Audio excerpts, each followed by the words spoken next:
I'm doing alright. For some reason, I can barely see anything. Like my vision's like proper blurry and stuff. Oh, you don't have glasses or something? I do have glasses, but it's when I'm looking at the screen, everything looks like fuzzy for Oh some dear. reason. I think it's just lack of sleep or whatnot. Possibly. Yeah. That sometimes happens.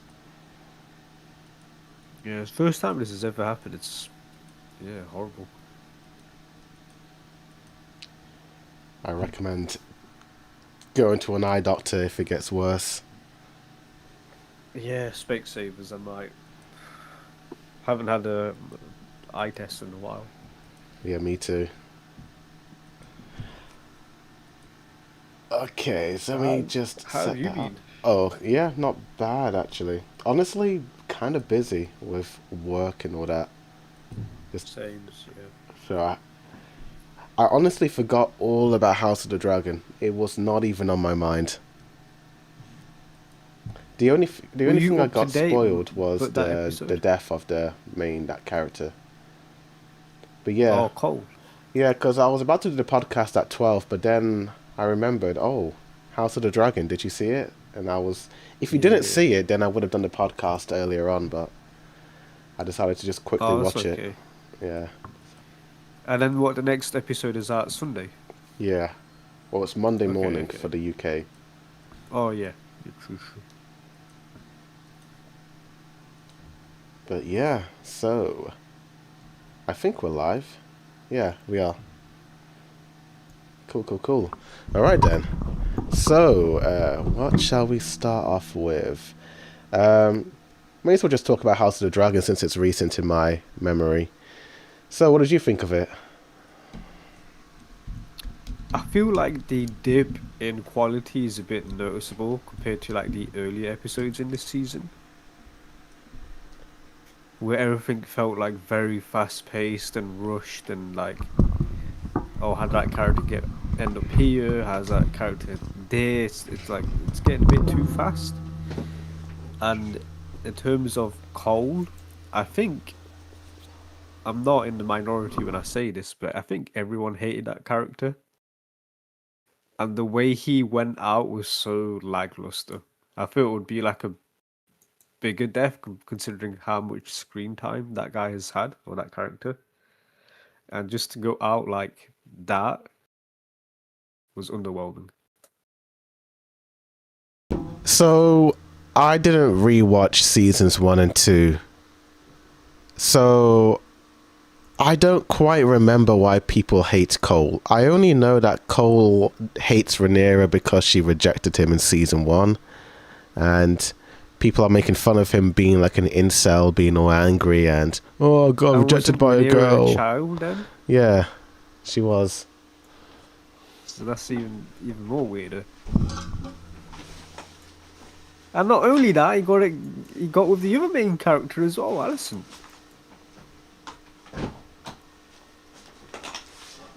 Yeah, but she was an Which adult at the time. yeah, no, but he's like a Mary Sue, if that makes sense, but for the male version. There we go. Sorry, I was just setting my mic up. What did she just say? I didn't quite hear you. Oh, he's like a male Mary Sue. That's what Christian Yeah. Cole felt like. Yeah. I mean, I just didn't have any opinion on this guy. This guy is the definition of indifference. Very lame, dude. He's so I boring just, to I watch. didn't, I didn't hate him and I didn't like him, you know? So I'm just like, remind me why, apart from the Rhaenyra stuff and the Alicent stuff, was there like another reason as to why people hated him? He's had some weird jealousy. He was overly aggressive with like Alison's kids for some reason, and just he's a weird opportunistic character. And Okay. then the last episode where he's like, "Oh, we're gonna start our own thing. We're gonna be like the blades and the shadows or whatnot. We're gonna be assassins." And then the next episode, he's dead. What was the point of hyping that up? He's like the Stannis Baratheon of House of the Dragon. Yeah, but Stannis had aura. This guy just didn't. Stannis had no aura in season 5. He was an absolute fumble in that season. No, but he did have aura at some point. Cole never did Yeah, have in the aura. past, yeah. I suppose, yeah. I suppose I do get your point in that case. I just didn't care. I was shocked by the way he died. I thought, again, like you said, it would be like a big battle because I did get spoiled on Cole's death, Right. like on Monday, but I didn't know And how I he heard died. happened in the opening episode, like the opening minute. Sorry, just very early on. I don't know if it was like an AI, but the way someone like I don't know the way I saw like an image of it, it looked like how Ned died, where Cole was being detained and then someone was gonna behead him. So I was going into the episode thinking that, but no, it was an arrow to the noggin. Yeah, it was like a lame death for a lame character. Yeah, I was like, whoa, and then I was just over it. I feel like no Like one that's really cares in this universe. Like, no one's really talking about Cole. They're like, oh, that's what I'm saying. Like no one It's not just Cole. Like even the other kid who died by arrows in like episode 1 of season 3, yep, like Rhaenyra's son. The way he died, I was like, okay, cool. I don't really care much about you. He's dead. yeah. I don't know. I feel like that character at least had a bit more going for him, you know? Did Like, he? He didn't I have that mean, much screen time. I was kind of going into season 3 thinking he might have more to do. He wasn't as much developed compared to Aemond or Yeah. Joffrey. Yeah. I agree there.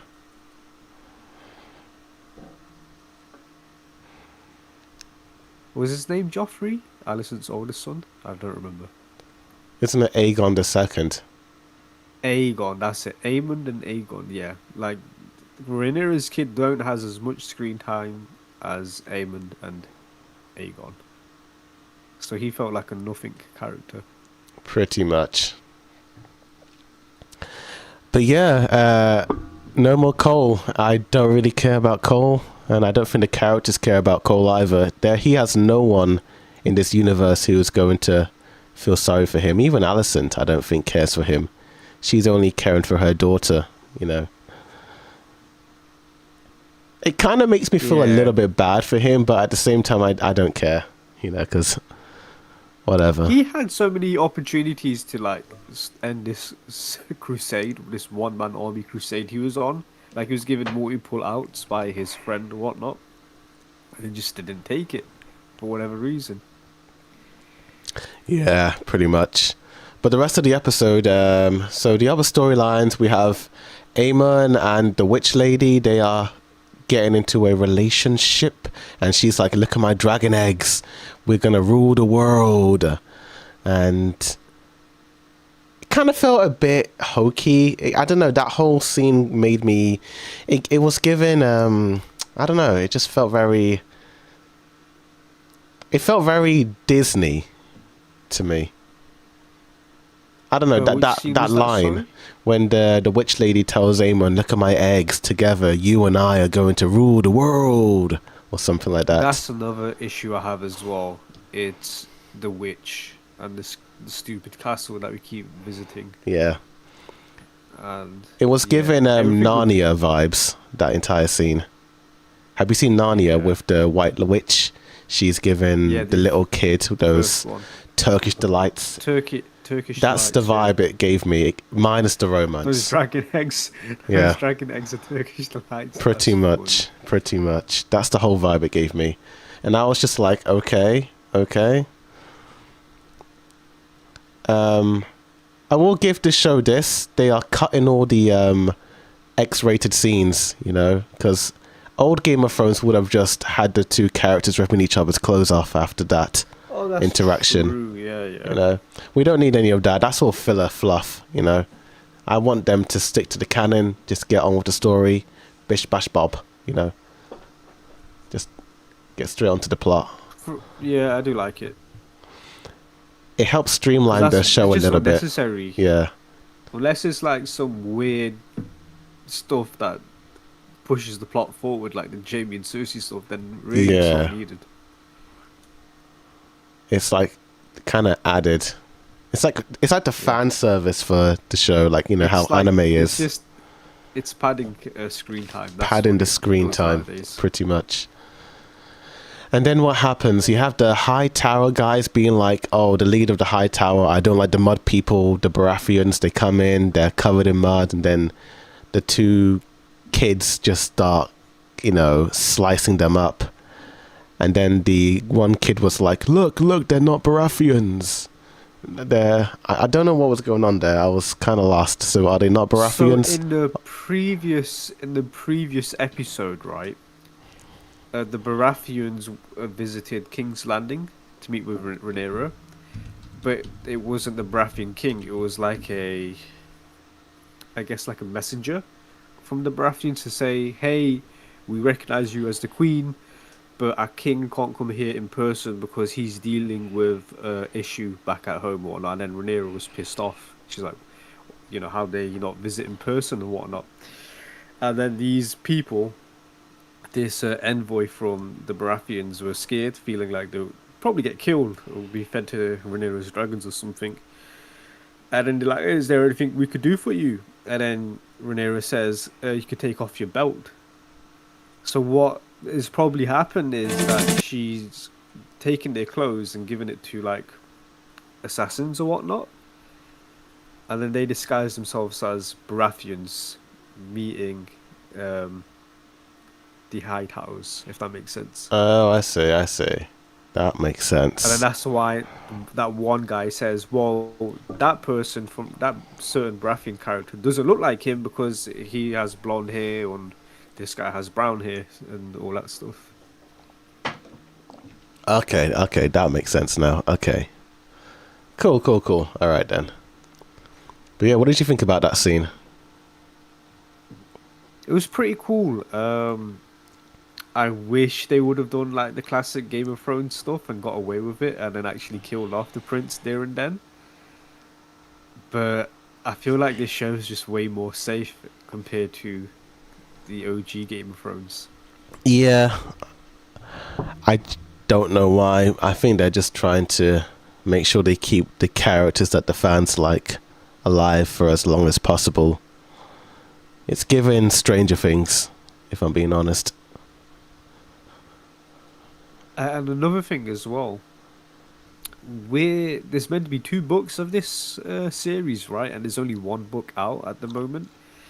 And apparently, season four will be the last season. So, how Yeah, much of part book one has been incorporated? I don't Has even know already if they're been filmed? following the books anymore. Like, isn't that why George left the production?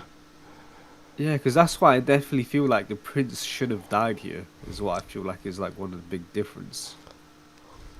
Because there's no way like some random guy who was on like Kristen Cole's one man crusader camp leaves and travels all the way. Like this is the teleporting issue that I hate. He traveled all the way to the high towers, and then he's able to like help them. Tell like these people aren't real Baratheons. They're like assassins in disguise and whatnot. OG Game of Thrones, that would have never have happened. There would be no teleporting shenanigans happening, and he wouldn't be there to save the day.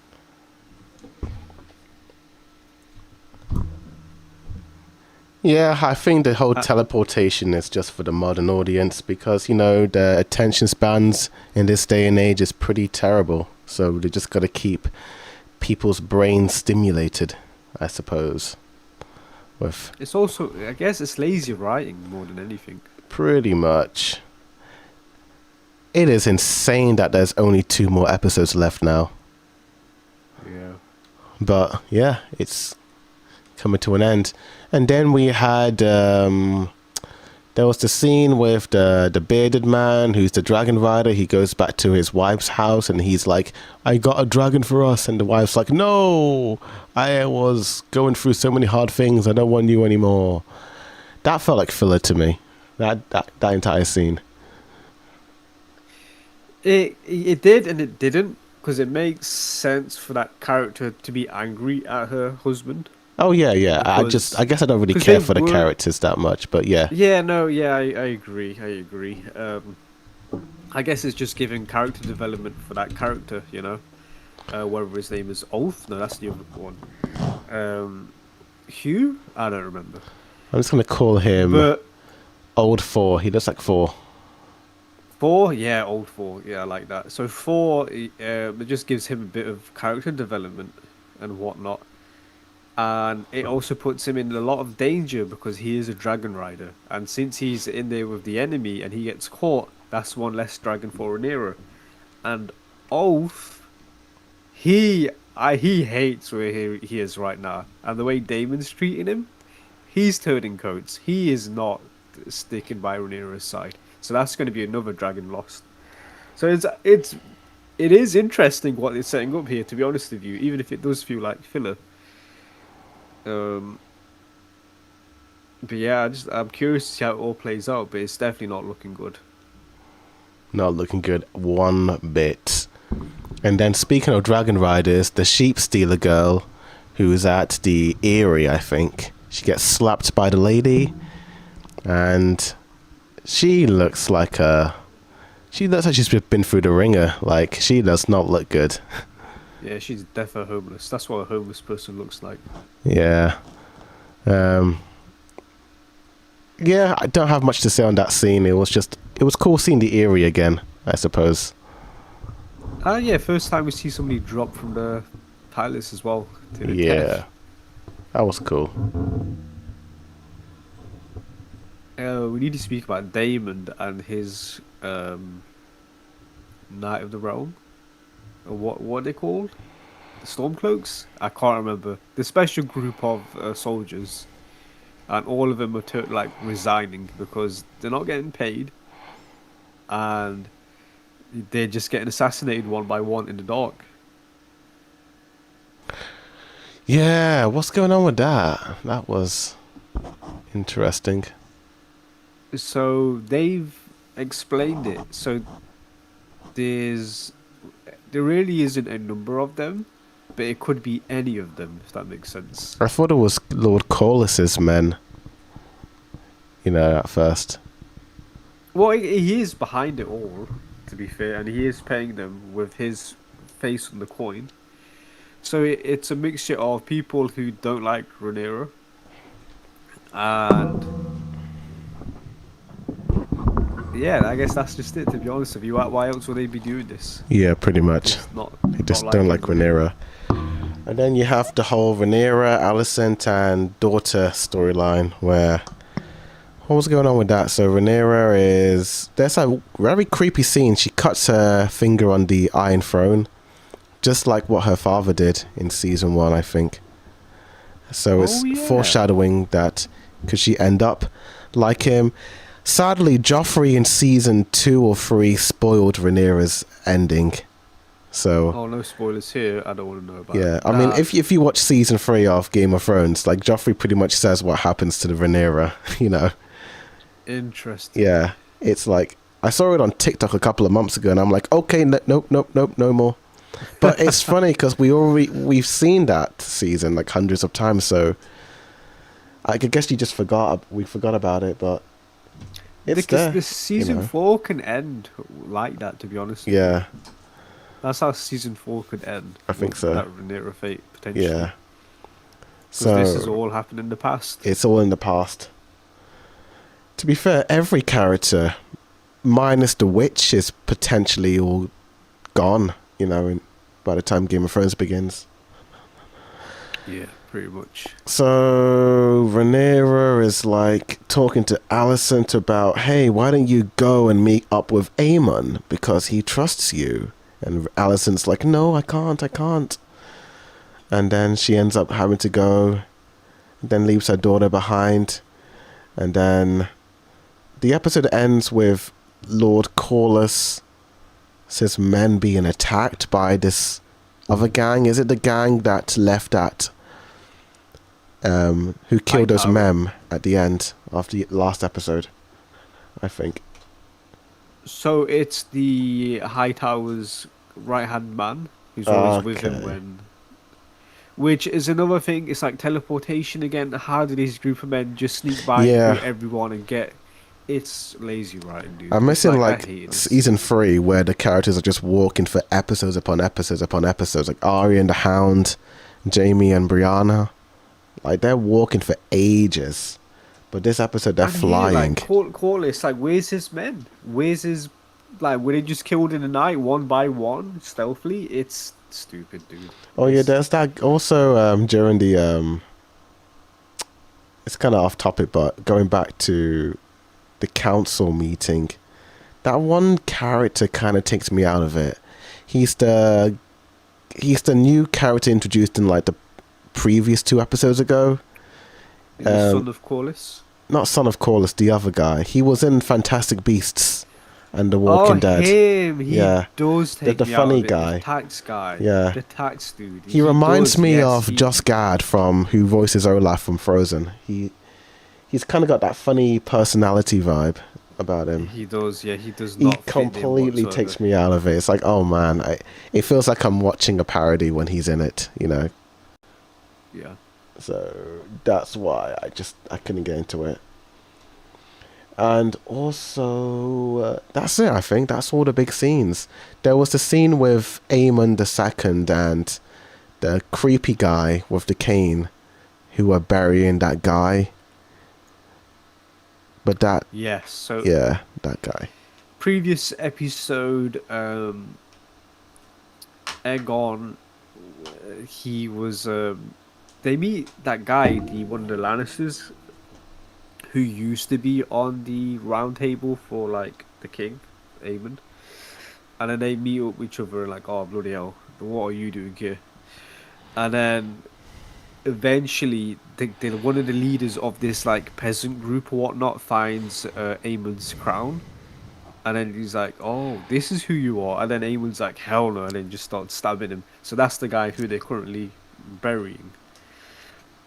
And Aemon has a decision of like, are they going to sail to Essos or are they going to stay here in Westeros?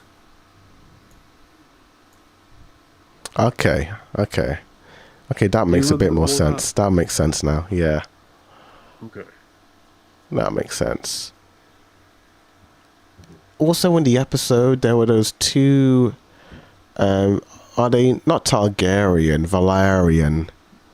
Like, what was going on with them? Like, they were making out, but aren't they related? Like, what's the That's dynamic? not Are they something before. cousins?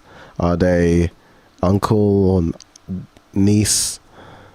Who's Yeah. these characters again? I think one of them is like the granddaughter of Corlys, I think. And then the other guy is the son of Corlys, I think. Oh yeah, the bastard son. Yeah, him. Did they make out? I kind of Yeah, they fast did. forwarded a little bit. They Oh did. god. Yeah. You fast forward I it. mean, yeah. Every time there's like a what's it called? Like a or needless like scene like that. I just forward it Well, okay. because it doesn't do anything for the story. You know. Fair enough. What else happened in the episode? So Rhaenyra doesn't want um, what's his name, Matt Smith's character to do something, Damon. and then Damon is like, he ends up having all of his men like betray him. Like they kind of give up, they quit. They're not getting Yeah. paid enough They or something. resigned. They Yeah, resign. yeah. I just said this. I just said this 5 minutes ago.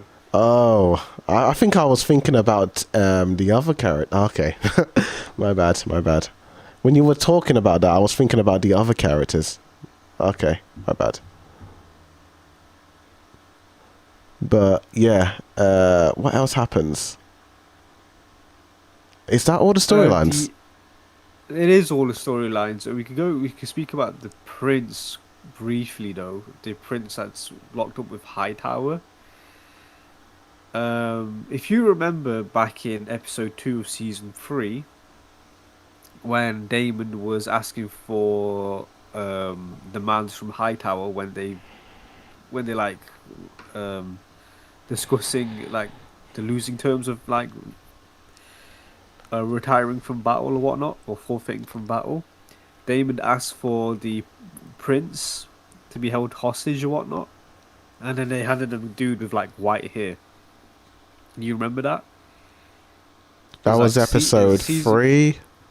Was it? episode 2 or episode 3 I of think that season was 3. episode 3, because episode 2 was all that chaotic drama with Yeah. the Iron Throne room scene. But yeah, it But could have what I been. wanted to point out was the hair, because when the Hightower handed Damon this kid, he had white hair, right? But we find out it was dyed. Yeah. Why isn't this dude's hair blonde, or is it dyed brown, It like could the be real dyed prince? brown. Maybe they're trying to outsmart the. Hide him, Yeah. Maybe they're doing that. potentially, yeah. I was going Because to. I hope it, I was I gonna hope say- it is dyed because Alison um remembered her son being having white hair as well. If that, because Alison had to like examine that kid, Yeah. and she didn't say, "Oh, my kid doesn't have white hair." She didn't mention that, but yeah, I hope it is a thing where this real prince has dyed his hair brown. I was thinking that. Otherwise, I was thinking the whole Alison saying that that's not her son. I was thinking that maybe there's like a twist where all this time that was actually her son, but she just was yeah, playing, protect him, yeah, to protect him. But no, I don't think so now. And then there's her daughter as well. She can, see dreams like Bran. She like Bran Stark. She's a dreamer. She's a dreamer.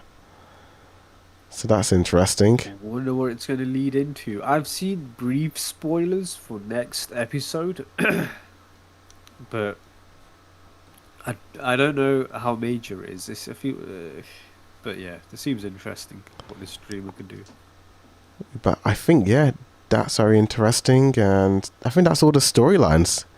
Overall, this season is not bad. It's better than season 2, but not as good as season 1, I think.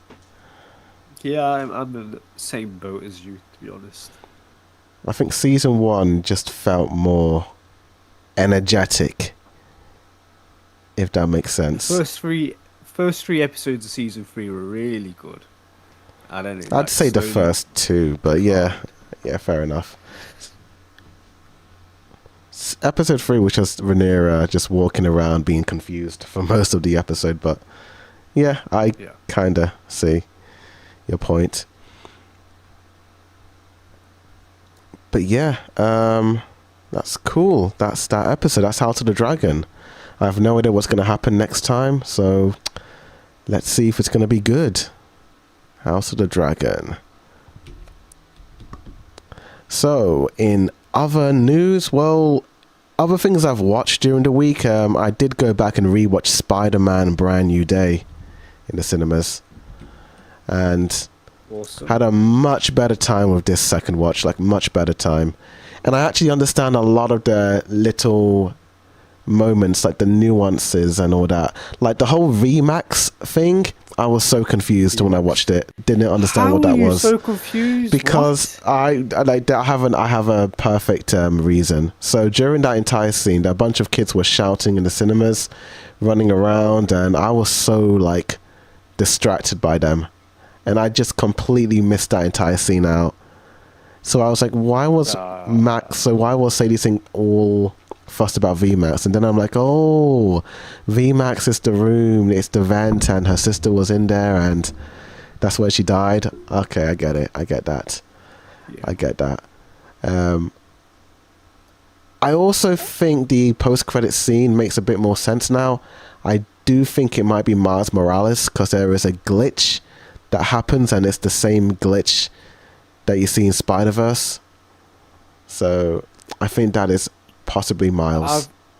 It could be Miles. I see the theory where it could be like the other Spider-Man showing up in Doomsday or Secret Wars, because we've already seen him in No Way Home. Yeah, but I think it might be Miles. Technically, because that's the next Spider-Man Parker film. well. That's the next Spider-Man film. So I think it's too soon to get Miles, if no, I'm no, I think honest. that's a tease for the Across the Spider-Verse movie. Like, Oh, the animated movie. yeah, Oh no, I think it's like Doomsday or Secret Wars oh, fair enough.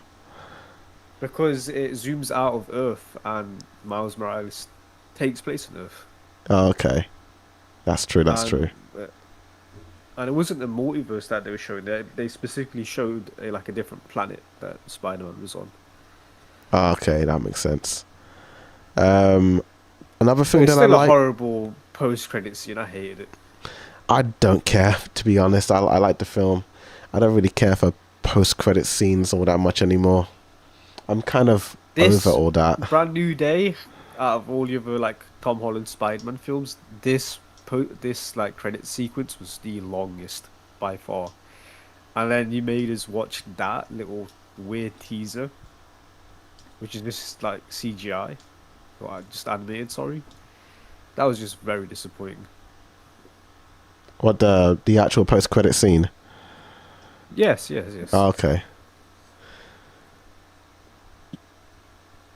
Yeah, I guess I just I didn't really don't. have an opinion on it. I was just like, yeah. I guess because I saw the trailer for Doomsday, and I'm like, yeah, Doomsday is coming. So I'm just sort of.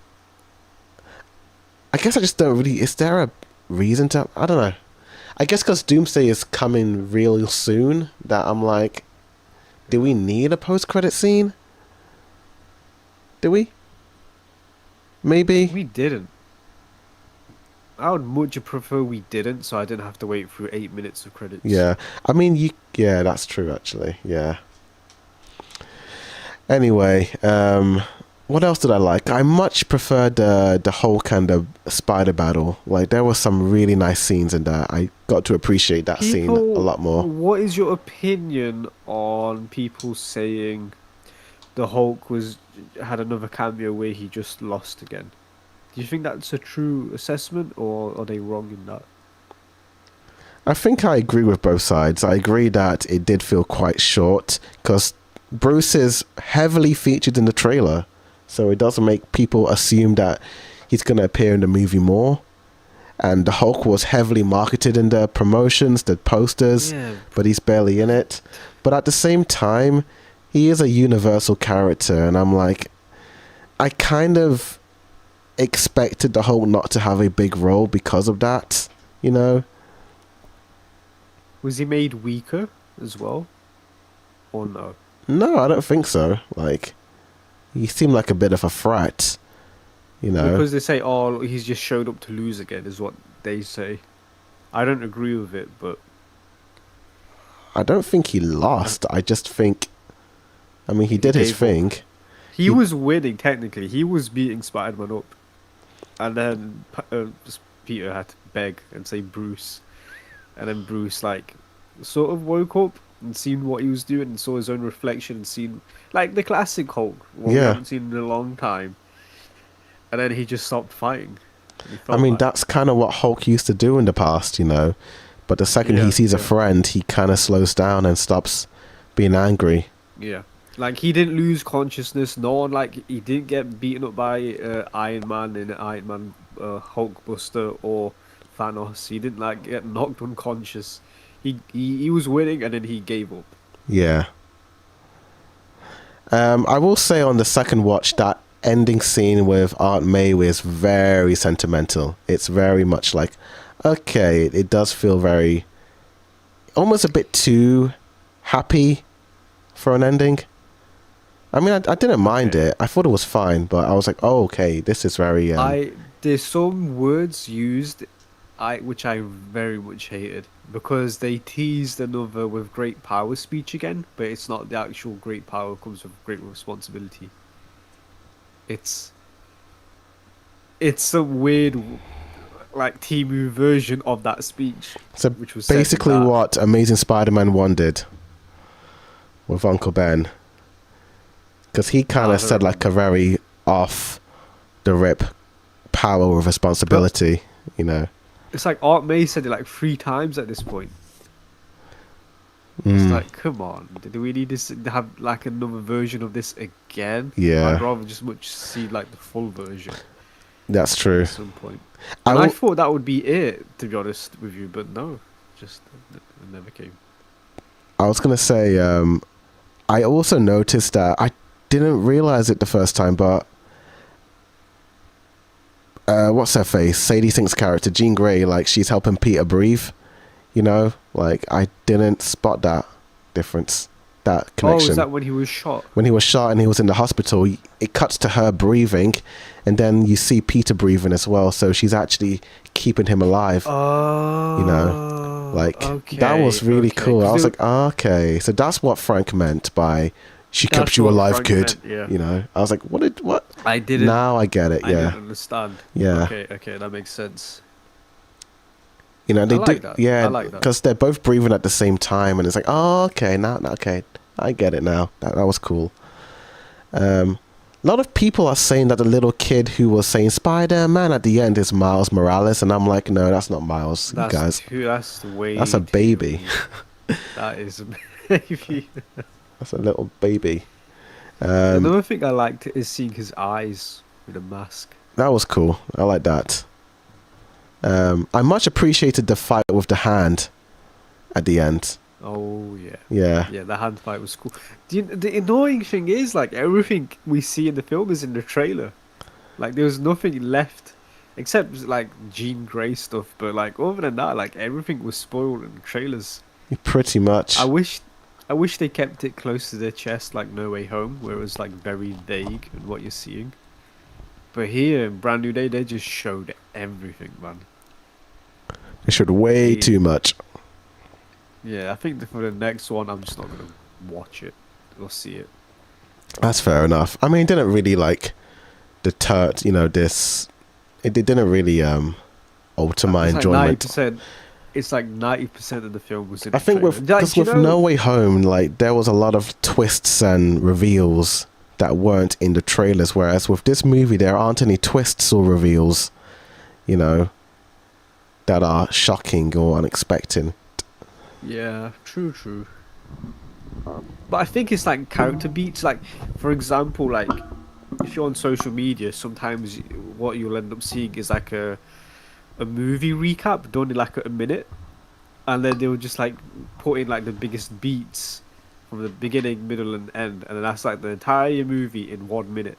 That's Yeah. what the trailer felt like for Spider-Man: Brand New Day. Pretty much. You get to see like the beginning part of Peter's career, then we get to see like the middle part, and then the ending part of the Hand and the Hulk. Like, there's nothing left, you know, Mhm.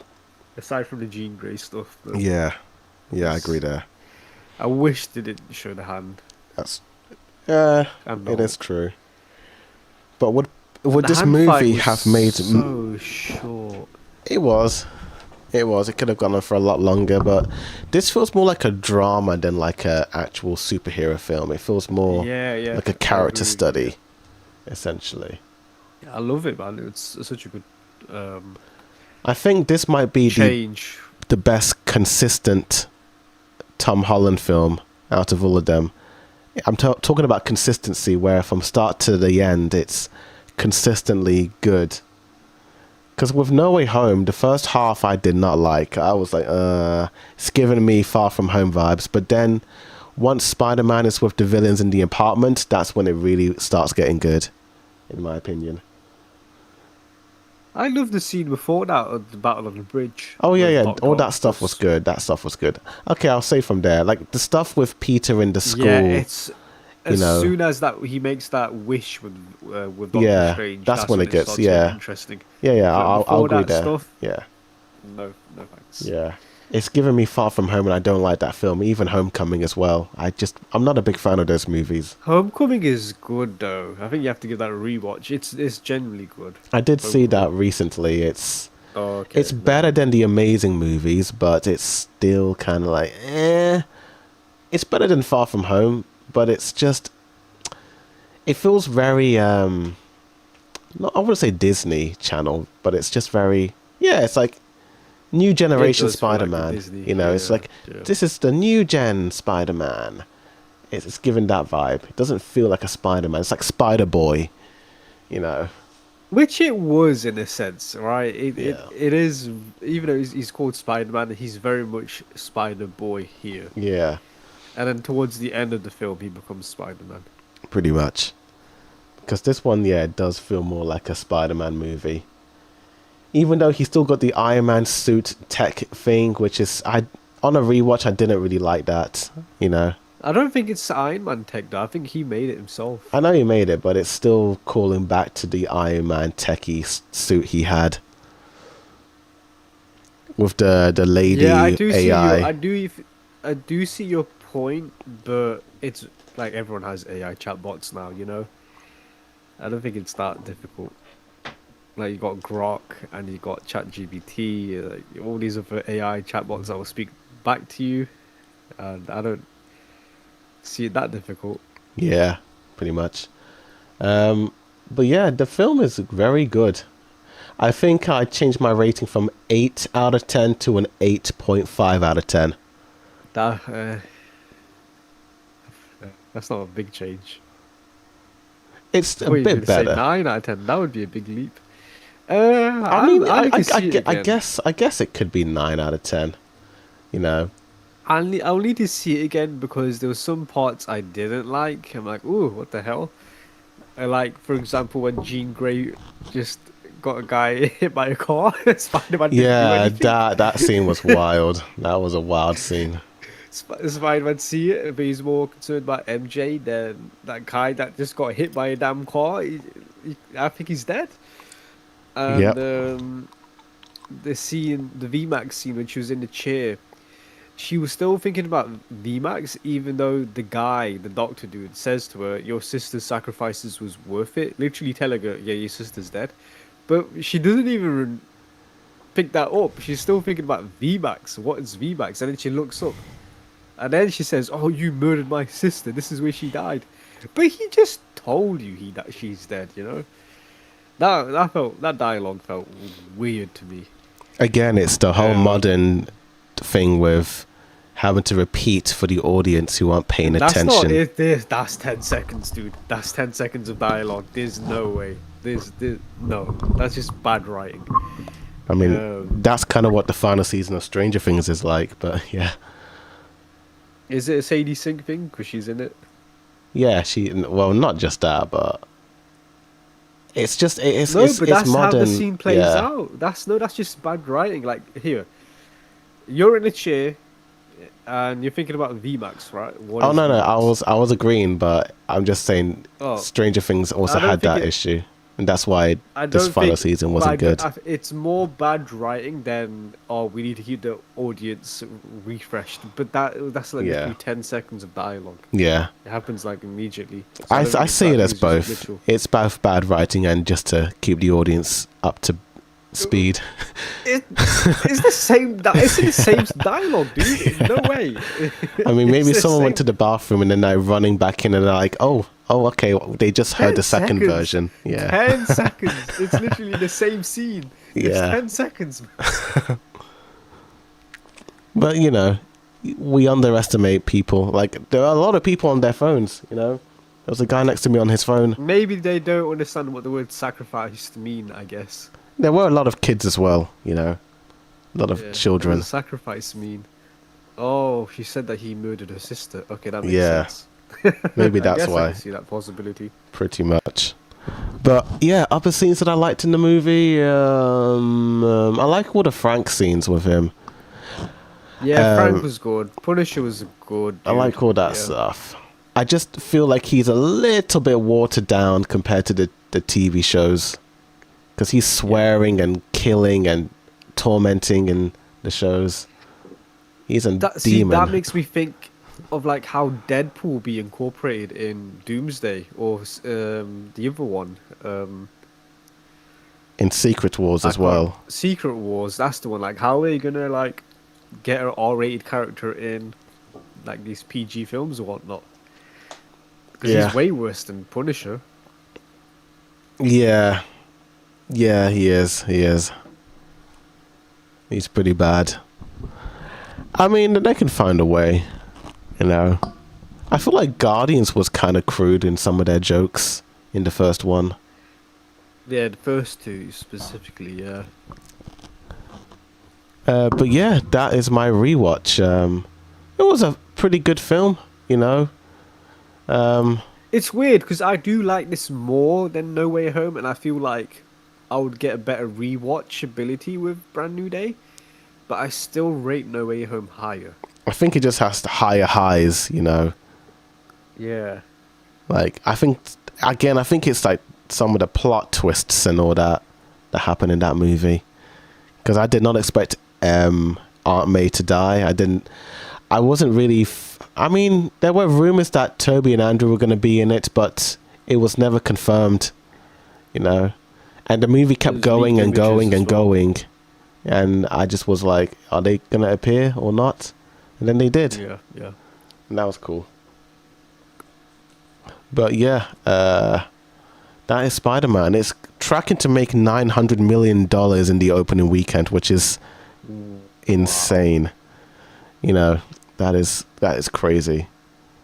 That is no way. Like, let's be real. Even though we want to see Miles Morales, there's no way they're gonna replace Tom Holland that quickly, dude. No, they're gonna keep him for a There's while. just like 900 million in the opening weekend or week or whatever.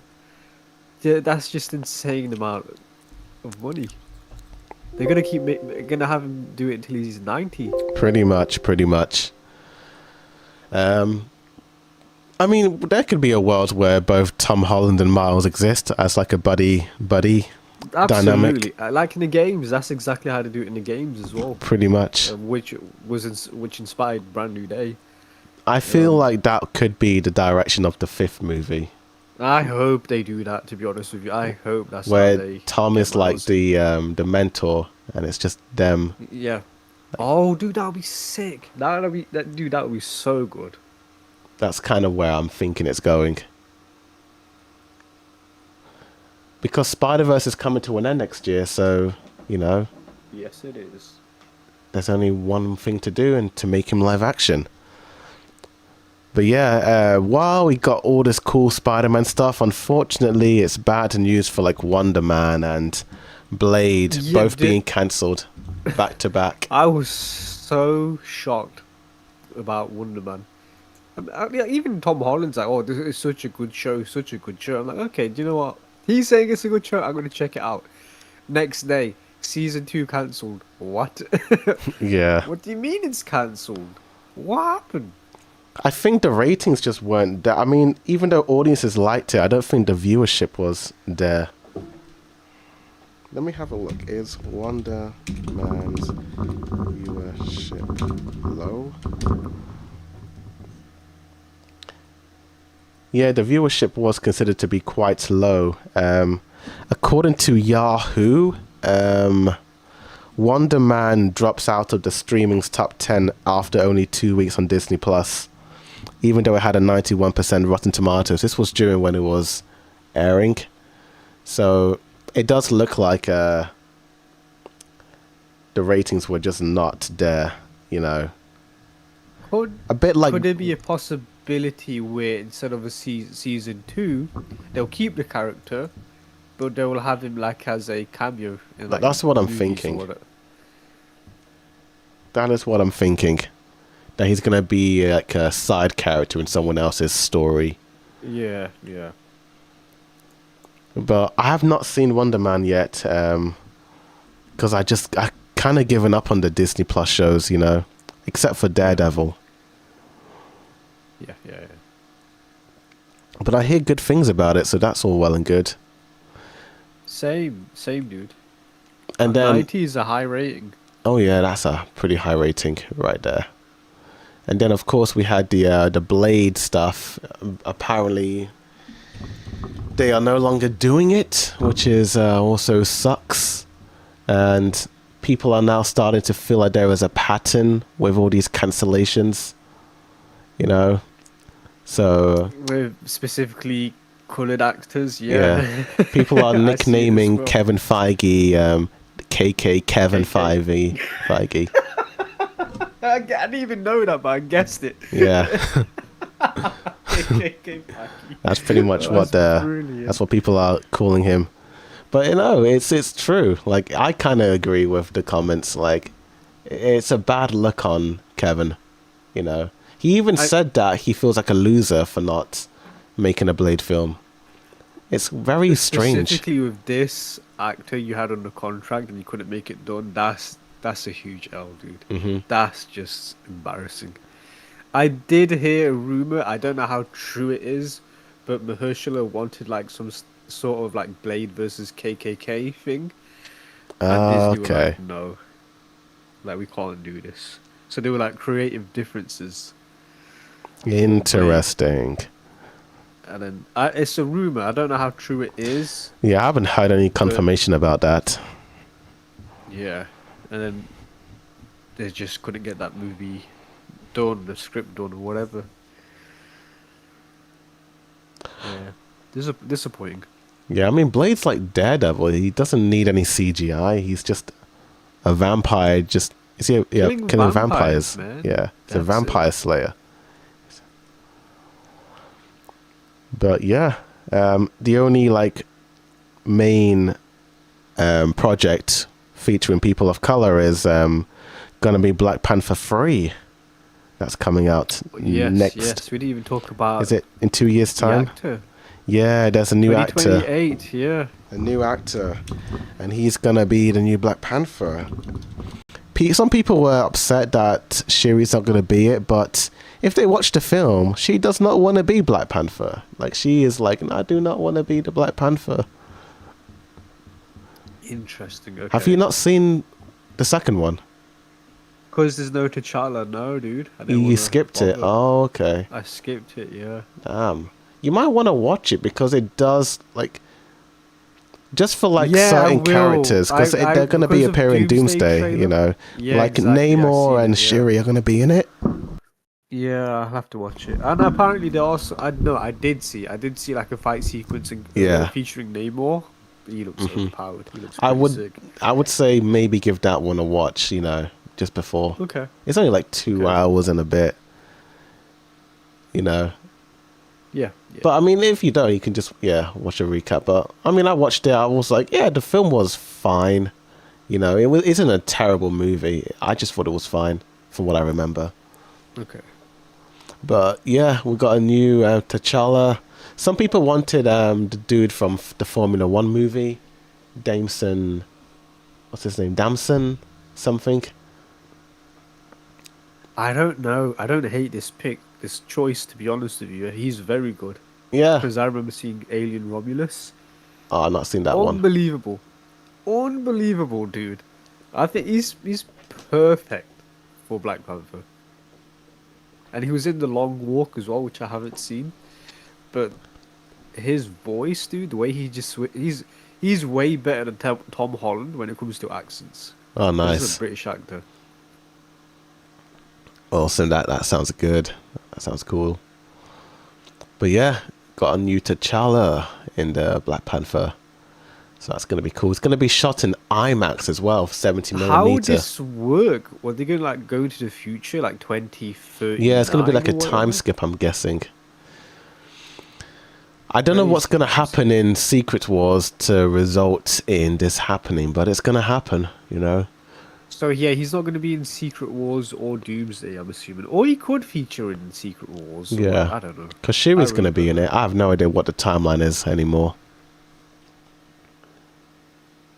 I mean, yeah, isn't that Scott Song's, what's her name? Cassie Lang. She's like all grown up now.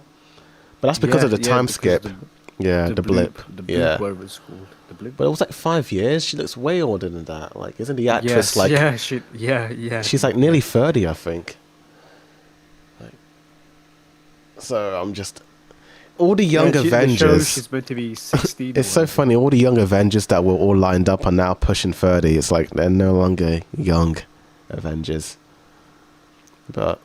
You know, if Spider-Man was under Marvel and Disney, he would definitely be the leader of the Avengers, the Young Avengers or whatever. I feel like that was the direction of Far From Home, you know? Like they would, I think the way that movie kind of moved Peter, like people were thinking that he could be the leader of the Avengers, but Sony are like, no, no, no, no, no, this is our character. You know. Yeah, they want to be protective of their IP or movie rights, whatever. Because I do remember Disney were playing hard to get at a time where they wanted like a 50-50 split. Oh yeah.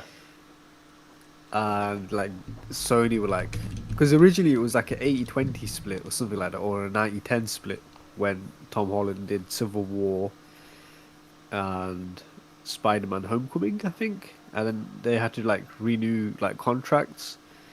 And then there was a time where Tom Holland wasn't going to be with the MCU, and that's when he like rang the head of Disney or whatnot, Hmm. like to get this deal done or whatnot. And then that's how they came up with the new deal, which was like a 70-30 split for like a certain amount of movies, Hmm. which is fair to be honest with you, because it certainly does own it. But I wonder how long this contract is going to last for, and I'm how not many too sure. movies. Not too sure. We're just gonna have to wait and see. I wonder if the events of Secret Wars is gonna reset some things, and I don't know. I have no idea, to be honest. Oh, we didn't talk about the very end of Brand New Day as well. Ned doing the handshake. Oh yeah, I think we did that in the spoiler review, but Did he? So you on your second watch? Does he? Do you think he did regain his memories?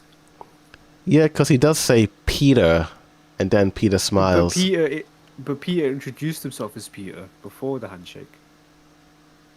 That is also very true. I just don't know why he would say Peter then if he knows who Peter is. You know. I know, it's weird. It's like, Peter, that's a good handshake or something. You know, he could say that. Yeah, could be like cool handshake, but why would he say Peter at the end? Like he's like, oh, he's realizing who Peter is.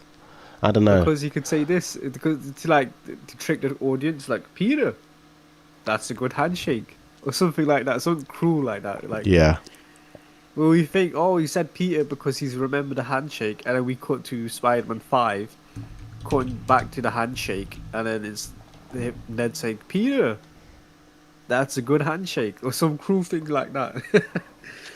You know, I don't know. But I have a theory.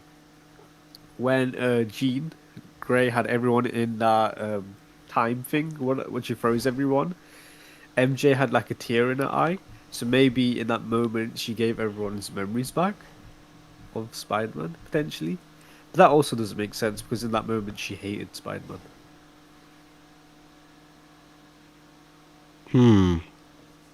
not too sure. Wait, say that again. I think your audio kind of muffled. Oh, when Jean Grey had everyone frozen, Yeah.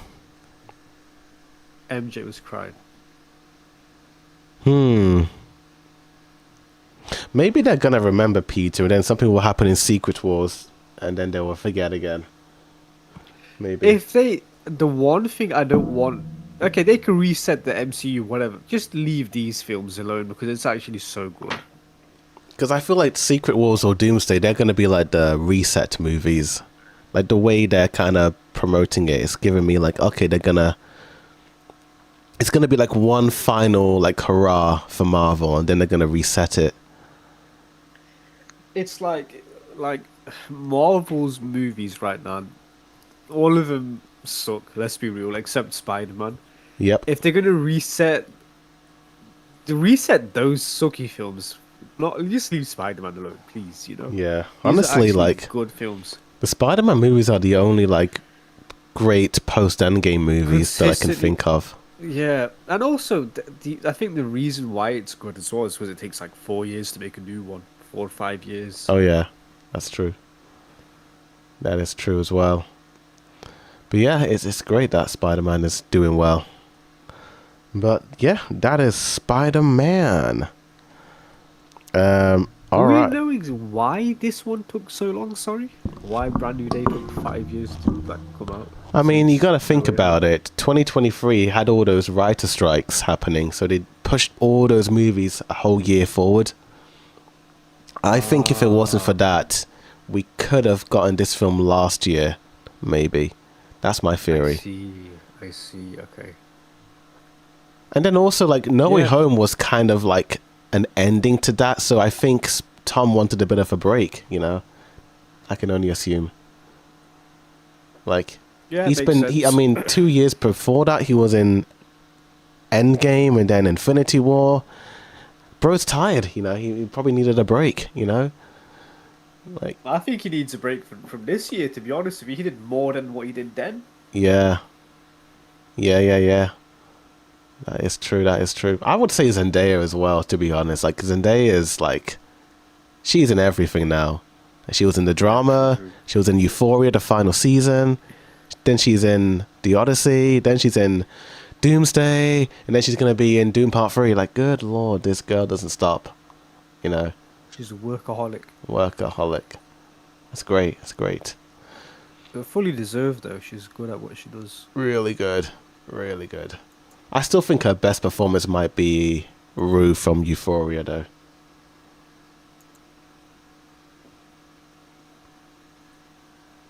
Potentially, potentially. I guess because of the subject matters are pretty dark and serious.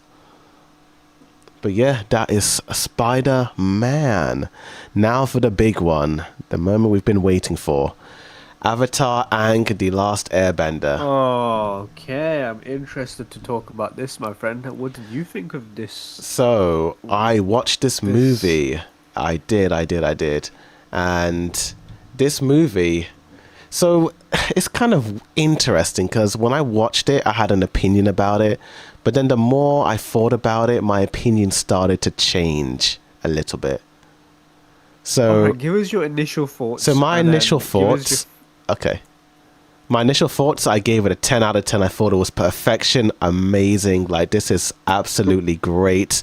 I loved this film. I loved everything about it. Oh my gosh. I was just glazing this movie when I watched it the first time. And I think a lot of it has to do with the fact that the art and animation was so beautiful to look at. And I think maybe that influenced my opinion on the movie. But then I sat with the movie a bit more and I thought about it. And then I kind of went back and replayed some of the scenes. And I was on TikTok looking at the clips. And I'm like, huh, actually, it's not a 10 out of 10. It's more like a 8 out of 10. Maybe a 7.5, if I'm being honest. I don't know why I was so hyped the first time. And I think it is because of the fight scenes and the animation that influenced my opinions. But yeah, what do you think of that? I think it's like a 5 out of 10. Damn. This film is just dog shit, dude. Yeah, I see your point. I see your point. Because yeah, the more I sat with it, as I said, I was like, wow, actually, no, this is not as good. Because I actually went back and played some of the clips of the original Avatar on TikTok. And I'm like, oh, wow, there was a lot more oomph to the characters. The characters had more bite to them, you know, Yeah. whereas, like what Moist Critical said in his review, they were kind of nerfed a little bit. Do you agree or disagree with that? Aang was hella nerfed. Why is Aang going into Avatar state for like the most minor things ever?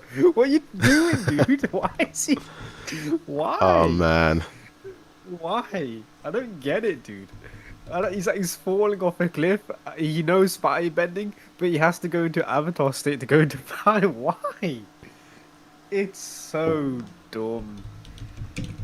And I've only seen one season of The Legend of Korra, but people just keep comparing this to like, oh, this is Korra writing all over it. That's like the meme I'm seeing Yeah, you know consistently. what? I agree with that. I agree with that. This does feel like season 3 and 4 Korra in terms of like, it's very like, how can I explain it? They do a lot of telling. Like, I don't know. It's very it's not as rich, you know. It's fine, but it's not what the original one was, if that makes sense. It's a bit Yeah, I of a remember the original very well, yeah. and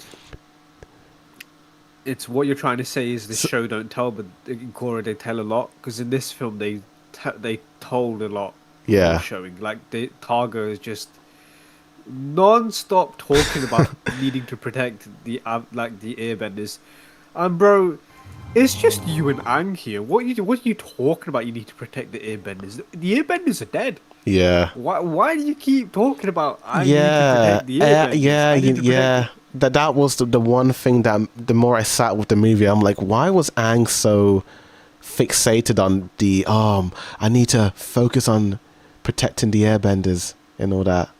And he kind of him was, and Targa. It's and just Targa so as well, yeah. GB. Oh, Oh, he loved the film. 9 out of 10 he gave it. yeah. You might not want to hear my take, but it's Yeah, not my score is like a 8 out of 10. Maybe a 7.5 to 8 if I'm being honest, but I think a lot of that has to do with the animation, you know. The animation was so I good. think I will give it that. that's why The I'm liking it a lot. Yeah, animation was easily a 10 out of 10.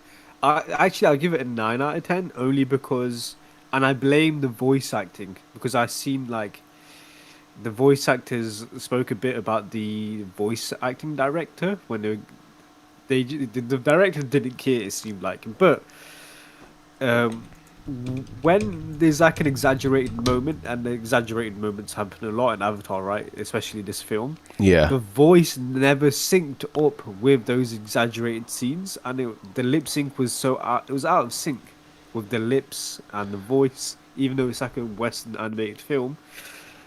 It not once did these comedic timings or moments ever connect or lip sync with the voice for whatever reason. So that's why all of these comedic, funny moments were just never funny because it felt so out of place. Yep. Yeah, I just think the voice acting was flat for the most part. The only voices that actually sounded decent was Sokka at times. Like, he kind of did remind me of Sokka from the original one. Sokka, yes, Sokka was the only one that was good, but the annoying thing was is that he was the one in the most comedic moments, Yeah, but the animation just didn't sit right with the yeah, words he was saying or how he was like saying it. But that just goes to the voice directing. Avatar. So Aang's voice actor and Katara's voice actor were like, "Oh, we could do more takes if you'd like," and then the actor's like, "Oh no, we got it. We got the take. It's fine." It damn. just seems like they just didn't give a shit Mm. for some reason, but the voice actors did care and they wanted to do more. But yeah, Even though I it is what it love is. Glenn from The Walking Dead, I don't think he did a good job doing Zuko. I preferred Dante Brasco's voice, if I'm being honest. Yeah, 100%. Like, he kind of All felt the original flat. voice actors would have been better. I think there were times when Aang and Katara sounded good in some scenes, but then there were a lot of other scenes where I was like, "Ugh, I'm not too sure about that," you know? Yeah. I loved seeing Toph again. She was my favorite character in the OG series, Yeah. and they just nerfed the hell out of her as well, dude. Like, what are we doing? If she had a one-on-one with Targa, she would win. She's a metal bender. Come on. Even though there was like a 4v1 at some point, and you're having Targa just destroy all of them. I do actually. I think it's fair because none of them have actually fought an airbender before, so that was new to them. So them losing isn't a big deal. But how is she struggling against these new airbenders towards the end? Yeah, Where those Targa is kids. all these Yeah. like all these random dudes. I hate this whole plot element with the what they called the D-benders You or the mean the deniers or the something. deniers? I called them like the The deniers. resistance or something like that. They felt like resistance. I hated the deniers so much. The deniers. It was never explained why they wanted the staff in the first place. They wanted the staff for some random Oh, I reason. think they said that they just wanted it so that they can have power to. I don't know, something about just wanting power. I But don't. then they became hypocrites because they all became airbenders. Yeah. You became a bit. You became something you didn't want because you were denied. That's just hypocritical. Yeah, I just. This film reminds me of those anime made movies where it has good animation, but the story is kind of It's giving me like those Yeah. Naruto movies, you know, where the plot is not that great, but the animation is fantastic. You know, Yeah, yeah. that's kind of the I vibe. will say Dave Bautista as Targa was good, though. Oh yeah, he was good. He was good. He was good. Yeah, the story, the writing was just not there. It was Yeah, just awful. yeah. I kind of agree. Oh, GB says the same for the English dub of Demon Slayer Infinity Castle. When a woman was screaming at Shinobu for help, the voice was flat. I don't know. I kind of disagree. I kind of thought that scene was fine from what I remember. What I do you mean guess flat? Was she like, oh, Shinobu? Was it like that, or I don't I think it don't know? I was like haven't that. seen. It was a bit higher. But I guess because I'm in the cinema and the speakers are so loud and it's like booming, I think that Yeah, helped with my immersion a bit more. I thought the dub was great for Demon Slayer. If anything, I almost prefer it than the sub, if I'm being honest. It's one of those yeah. like rare I need times to check it out in where dub. I'm like, Yeah, damn, the 100%. dub is. It's one of those dubs where it's actually gotten better over time, you know, because season one was fine, but it wasn't great. But then you watch season two, three, and four. I'm like, whoa, did they like change directors or something for the dubs? Because this is like really solid dubbing, you know, for Demon Slayer. I don't think I could ever go back and watch the sub now. Like, it's gonna Yeah. always be dub. It's more fun to watch it in dub as well, if I'm being honest, because you get to appreciate the art. You You know, appreciate the animation and the art, and you don't have to look down at the subtitles. I pretty much, 100% agree. pretty Yeah. much, yeah. But Avatar: The Last Airbender, yeah, some of my I like the scenes with Aang and Katara, but Katara did feel kind of like sidelined. You know, I do wish that she had more to say. You know, because Katara in the OG one is very feisty. You know, but I don't know. That's That's true, yeah. I even think it might be the voice direction. maybe Because that's she it. was very flat. Even Zuko as well wasn't really like present. Zuko was so ass. I was so. If there's anyone I was disappointed with, it was Zuko. Zuko didn't even need to be in this film, bro. He's the He one was that just there. not only looks the most different, but even sounds the most different. He kind of, I just wasn't getting Zuko vibes. It just felt like a different character Yeah. to me. He was just there for the vibes. He just did not He was giving me feel like Jet Zuko. vibes, actually, you know, And Jet? like in his appearance. Who's Jet? Sorry. You don't remember Jet from season one? The guy Katara had a crush on, but then he was like this dangerous freedom fighter, and then he ended up dying in like season two. You don't remember Jet? No, was this an OG Avatar? OG Avatar. Yeah, from the Last Airbender show. Just type in Jet from Avatar: The Last Airbender. He was that freedom Jet. fighter guy who Oh, hated the Fire Nation. him! Yeah. Him! Oh, right. Yes, he was. Wow. Yeah. That's kind of the vibe it gave me. But yeah, Yes. Most of these characters didn't even feel like themselves. yeah. But honestly, yeah, the visuals, nice. Story, it was interesting to see, you know, what the characters were doing and getting up to, but Very generic, dude. Very like, oh, there's a long lost ancestor is reborn. There's a plan to like get more like airbenders. Oh, secret ancestor was actually evil. We have to stop him. And, you know, it's from what I oh, remember, I it's, think Korra had a bit more meat compared to the movie in terms of the story, especially season one and two. I thought those seasons were great, but also like yeah, Katara running out of water. I thought that was a bit weird. yeah, a lot of people were complaining about that online. You know, What because do you mean you run out of water? There's water in the air. yeah, That's what you learn in from that woman. season two, she creates season three when they're in prison. She creates water from her sweat, and then is chopping the metal bars with it, which is really cool and clever. But she does not do this in this movie for She does- unknown reasons. I'm guessing, are these different writers to the original show? It has to be, dude. Yeah, it has to be. It felt so alien to the original.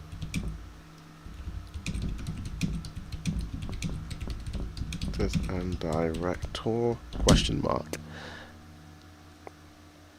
Let's have a look. So the Avatar Aang movie features a partially different creative team, though original co-creators Michael Dante and Brian remain directly involved as producers and story contributors. So it's kind of a different team.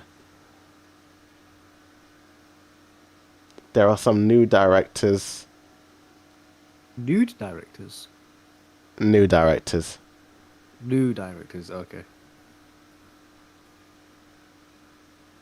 So one of the writers actually did co-write the original series, but then there was another writer who was also writing alongside him, and he's new to the franchise. So maybe that was like an influence on, I don't know, maybe that other new writer sort of overshadowed the overall vibe of the story. Maybe. Sometimes it could be a case of the original writer is just washed.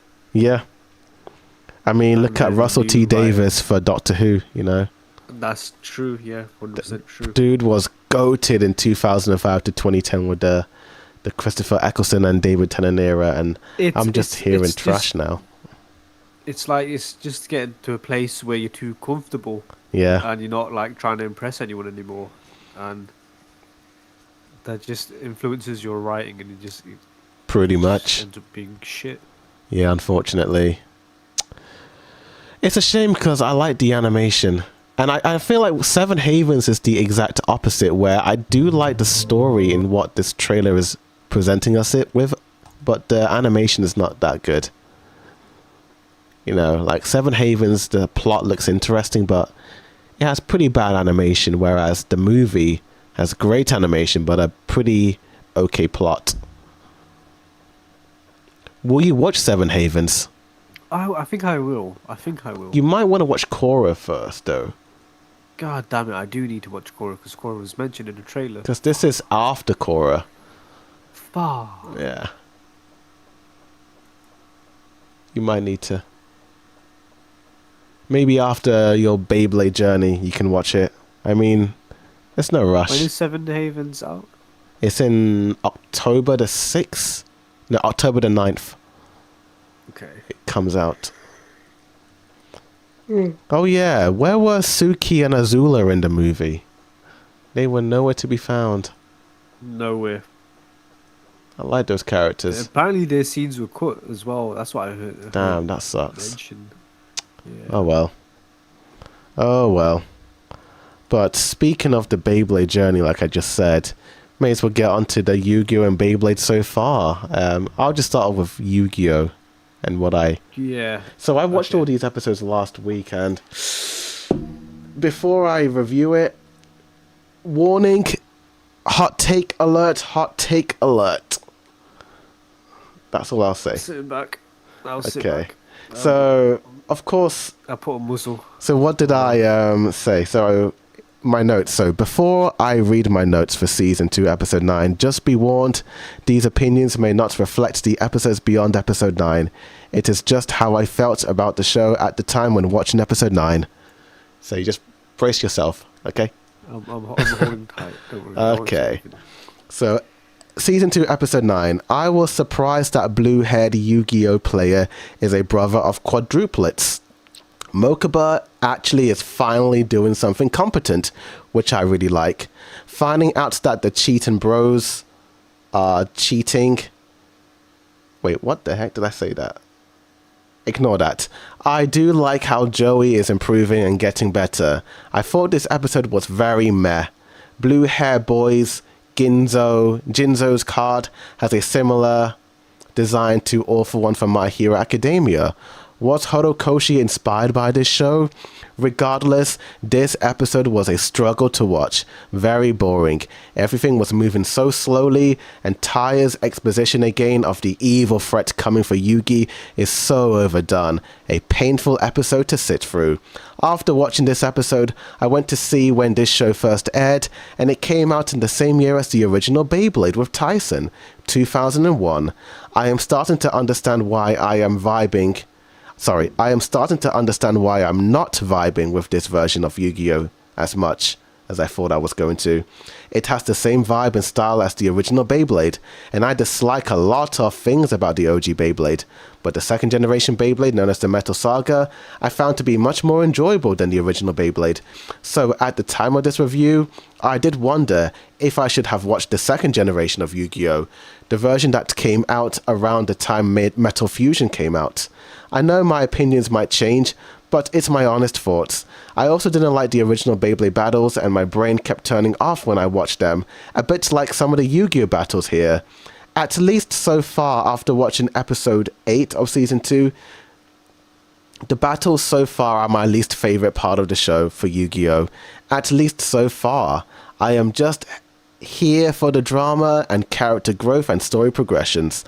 I have seen some of the scenes of the next generations of Yu-Gi-Oh! With the cars and the bikes, and I already think that version looks way better than this Yu-Gi-Oh! Version. However, the OG Yu-Gi-Oh! Is a bit better than the OG Beyblade. At least it feels a bit more mature than OG Beyblade. Now, I just watched episode 10. Okay, I will admit this episode was much better than the previous one. The vibe felt better. I like the scenes with Tristan and Serenity. The voice acting is pretty good as well. Are they trying to ship these two together and be a romantic couple? These two characters would work way better in a slice of life anime than Yu-Gi-Oh! That blue-haired boy's Yu-Gi-Oh! Monster card not only looks like All For One, but his powers look just like the purple lightning thing that comes out of All For One. Horikoshi was really inspired by Yu-Gi-Oh! The time-warped wizard card was used in this episode. It made me wonder if Yami, the pharaoh, can actually use the card one day to go back into the past and uncover his memories. Will he do that? Go to Egypt and all that jazz? This episode has so much heart. I like how everyone is rooting for Joey to win. Taya giving him that encouragement was great. The ending of this episode felt very sentimental. It was giving me Timothy Goes to School vibes, with how happy everything turned out, and how the blue-haired cheater changed his ways. I was expecting something a little bit darker and bittersweet. Episode 11, I just watched episode 11. I like how Mokupa stood up to the badly drawn bully who was harassing that teen. Kaiba stepping into battle gave me chills. I mean, look at his eyes, he's going crazy. That top 3 card that he has is making him go mad. So much so that he bullied the bully. There is so much irony in him doing that, cause he bullied Joey back in the day. And Joey was a bully as well. Like, the cycle never stops. Every time I see Taya, I am thinking, where is this show set in? Is it Japan or America? I am saying that as she has blue eyes and brunette hair. Same goes for the other characters. They have very Western looking features to them. Wow, the Egyptian lady is actually related to the evil hooded guy? That is very interesting. Yu-Gi-Oh! Getting locked up with the Magic Man during their Yu-Gi-Oh! Battle was a great way to add stakes to the battle. But bloody hell, capturing a minor so he can play cards is not a good look for this Magic Man. Bro needs his head checked. Episode 12. Arcana has such a dark backstory. Getting into an accident, hurting his face, pushing the girl he loved away. It reminded me of Doctor Strange 1. I really like how Mokuba feels more like a character in these recent episodes. The dude is standing up to bullies and actually doing his job. The 2 Dark Magician fights was okay, but I was confused. So Arcane's Dark Magician attacked Yugi's, and Yugi's Dark Magician cancelled out the other ones, as they are both magician cards. Yeah, that's all I had to say. That's my journey so far. How many episodes was that? Was that like 4.5? Might have been Not 4.5. bad. Yeah. That's good. I wish I could see what episodes you were talking about specifically. To be Yu-Gi-Oh! honest, but they Season don't. 2, Episode 9 to 12-ish. Because on here it's those seasons. It's just episode. So season 2 would be like episode 51, episode Oh, 52. like maybe 60, 61 around there. Okay. I just type in season 2, episode 9. But then you have like part 1 and then part 2 of the battles when they battle. Type it in. But yeah, the tip if you go to school, I made me laugh out loud. I can't lie. That was on mute. Season 2 episode. You said 12, right? Yeah, 9 to I 12 just want to make ish. sure. Well, I'm just need to make sure if I remember it. Oh, this guy. Right. Okay. This was a good duel. So the thing is with Yu-Gi-Oh, Mm-hmm. if you're not entertained, if you're not entertained by the duels, then Yeah. there's no point watching this show. Rex? I mean, look, I'm going to be honest. I don't have anything against people who like Yu-Gi-Oh! I think if you like it, it's great, like... I don't know what it is about whenever they fight, I just kind of zone out. Which is the main part. That's like 90% of the episodes is them fighting. Yeah. I mean, there It's are the card game. some battles that are interesting, like the episodes in the past when they're playing with the dice. I kind of like that, Like I found that to be interesting. I kind of wish they would do like tag team battles where it's like Joey and Yugi versus something at someone else, and they're like kind of butting heads, just to add a bit You of may drama see to that. it. But I'm trying to find yeah, this it's like specific arc. I got it on my screen. I don't know if you can see it. Oh yeah, I'm seeing that season 1, season 2. But there's a specific arc. GB says I did watch Yu-Gi-Oh! It was interesting. It is an interesting show. I do like the pharaoh stuff in Egypt and all that. That's kind of making me continue it. So I guess think that's cool. where you're on is where the Yu-Gi-Oh dueling is like getting refined, and it's like because in the past early seasons there was no rules really how the Okay. games work. But if you like just pay attention like to the systems and how they play, I think it's just that it comes down to like you needing to play the actual game yourself, Possibly. and then you'll get a better understanding on how the games are played. Because it is a strategy anime at the end of the day. These Okay. characters are thinking and like, oh, what is the best card to play, and what's the best way to like maneuver the opponent's cards and all that, and like how do I preserve my life points. There's a lot going into it, but you probably won't get you won't understand it until you actually play the game yourself, to be honest with you. I remember when I was a kid, like there were all the dudes in the playground like playing Yu-Gi-Oh cards, and I would just sit there being like, man, I'm so jealous. Like I'm trying to feel the fun and excitement, but I'm just dozing. But maybe Yeah. that's just a me You won't thing. know. Yeah. You won't know until you play it. Yeah. I mean, I'm still interested to see, the story elements. Like, all that stuff is cool. But damn, like, I'm kind of bummed out that I'm not feeling the Yu-Gi-Oh! Battles, even though the show is called Yu-Gi-Oh! Which is kind of ironic. Yeah, because it's literally 90% of every Yeah. episode is just them having a Yu-Gi-Oh battle, Yeah. and if you haven't understood, if you haven't really like connected with it yet, Yeah. it's like should you torture yourself and just keep watching it? Yeah. If Because, it like, hasn't the clicked? scenes with, like, Yugi and Taya just walking around the city, getting to know one another, or Tristan and Serenity and what's the other guy? Joey. Just all interacting, or the Pharaoh Yeah, you love storylines. that stuff, to be I'm honest with liking you, all yeah. that stuff. I'm like, this is nice. This is cool. But the moment they play Yu-Gi-Oh, I'm like, okay. Okay. I have to like really like wake myself up when I'm watching this, But there are Yeah, times when the yeah. battles are cool, I just think maybe it's the animation. Maybe they're just not moving enough for me, because there was a fight in the past where I'm like, damn, there's some motion here. Like, damn, this is cool. Like, I kind of wish, like, let's say you have like an armor Yu-Gi-Oh card. Why can't it like whip out a shield and then attack the other guy, and we can have like a proper like Game of Thrones style Battle of the Bastards type of duel or something like that. It's a children's card game. You, you, you brute. Yeah. I was just kind of expecting something a bit more intense, like a bit more meat. There is, Yeah. there are like consequences to losing sometimes, Yeah.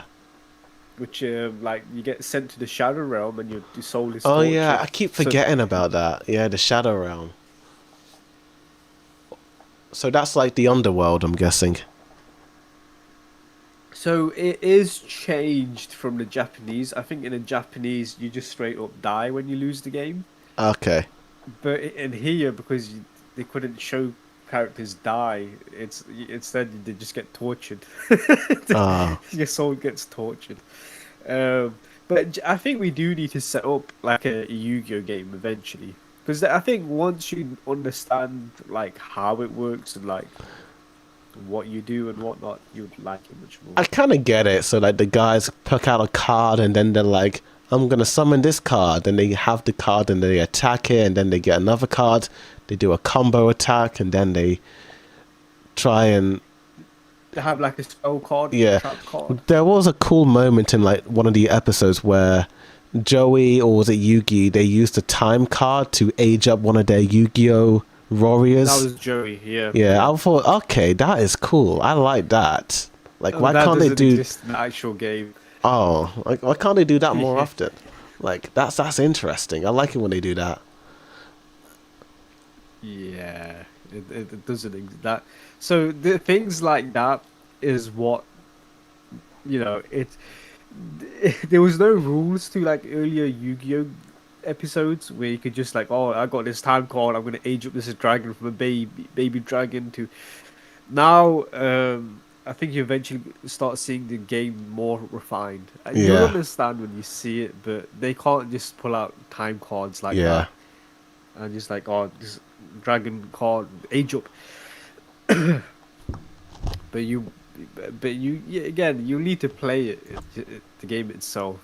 Let me see if there's like a website version, so you don't need to download it or anything. You Okay. go online.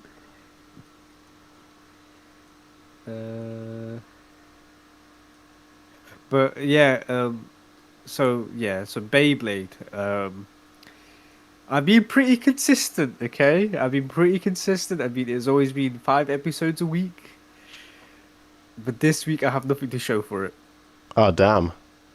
Yeah, it's there was just not enough time dedicated towards Beyblade because of Brand New Day, House of the Dragon, Avatar, Halo coming out on PlayStation 5 for the very first time.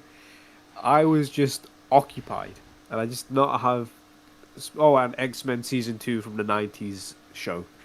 So I just did not have any time whatsoever for Beyblade. But this Okay. week I will. Okay. This week I will. Oh, fair enough. Fair enough. Oh, that's cool. I suppose there's plenty of different shows coming out. I kind of even was struggling to keep up with Yu-Gi-Oh as well. Like watching 4 episodes, like damn, like I had to really like remind myself to watch it, because I was like focused on other things, But yeah, Yeah. that's fair. That's fair enough. Next week you can try and cram some episodes in. Yeah. 100%. That's all good. That's all good.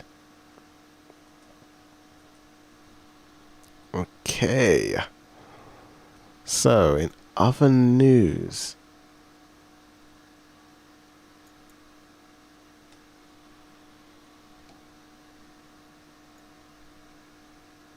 I actually think we covered everything, surprisingly. I'm just looking at my list of things. So Spider-Man, House of Dragon, Avatar.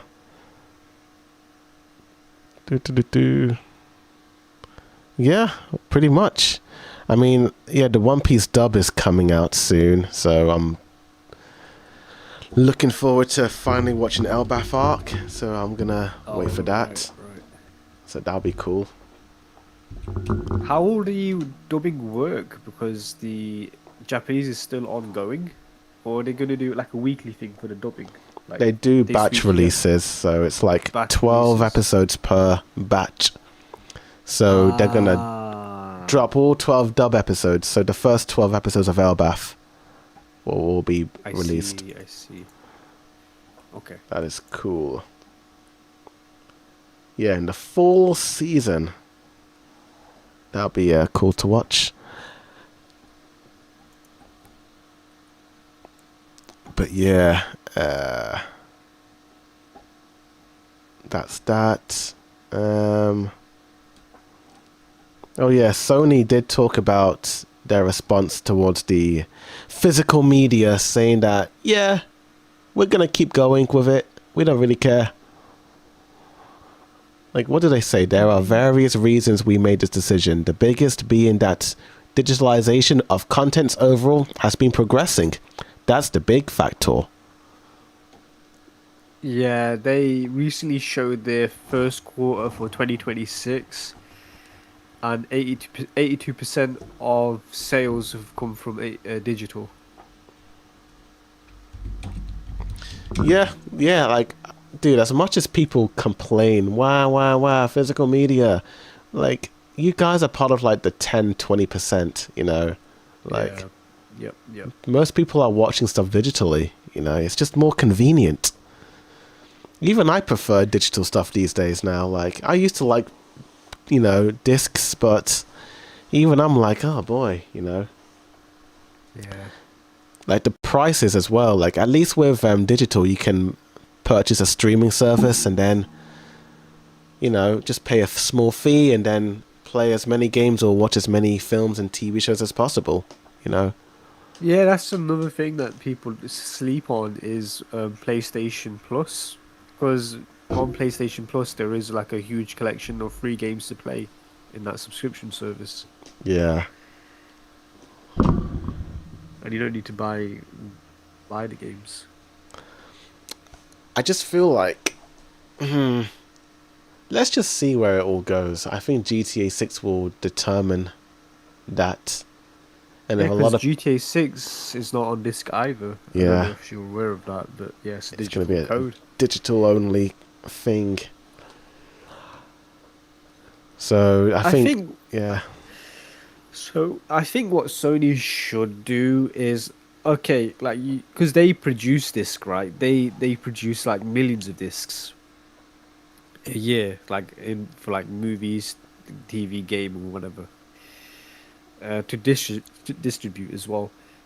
Since they like rolling back on that, like just like moving everyone away from like disc distribution or like creation as well, they should like partner up with like third party disc creations. So if is an audience still for like physical media, they should do like a limited time release for like with third party physical games, just to have that option there. If that makes sense, like a limited time run. This game will be here for like a year on physical disc, or like first come first serve if you want like this physical game. Instead of them just making like a PS5 game and sell a million copies in the store, and then barely any of them like pick it up because everyone's buying digital, and then they yeah, just lose out on sales. I think Like, that could work. Yeah, like just have like what Disney did back in the day in the 90s with their VHS tapes. Remember the Disney Vault? Well, I didn't because I not wasn't alive. But really. like in the No, no. 90s, Disney had this scheme where they would release their movies for like a short time and then they would just take them off the shelves and be like, you better buy them quick because they're going back into the Disney Vault. And then there were people who Right. wanted to buy certain Disney movies but then couldn't because they were taken from the shelves. Was it a case of the production ended on those VHSs, or were they just removing it from the shelf themselves? I think it was just like they were releasing a limited amount of VHS Oh, tapes, limited amount. and Okay, then it was okay, like, okay. Yeah, yeah. go, Because go, go, Sony could buy do them that as out. well. Yeah, Yeah, yeah. go, buy them out. And then once, I'm sure, like, I think they had like a certain time where you had to buy them, and then once that date came, all the remaining tapes would just get taken off the shelves, back to the vault.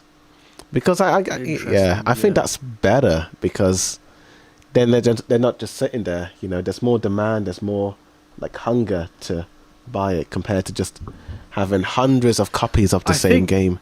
I think having a time limit on like games, I think a lot of gamers would be upset by that. I think what they should just do instead is just say it will be limited, as in there's not an infinite amount of physical copies. Pretty So there's much. a limited stock. Instead of just, hey, if you don't buy it with this time limit, we're gonna take it off our shelves, take it off the shelves ourselves. I think that would be too mean. Probably be a bit too mean. But yeah, that is Sony and discs. In other news, filming for the second season of Harry Potter will begin in a few days. The Chamber of Secrets is coming.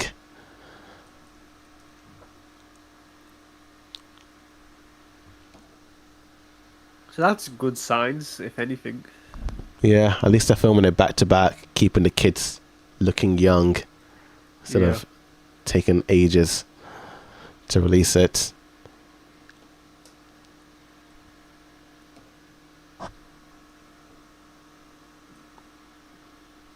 Oh yeah, it was Harry Potter's birthday yesterday, actually.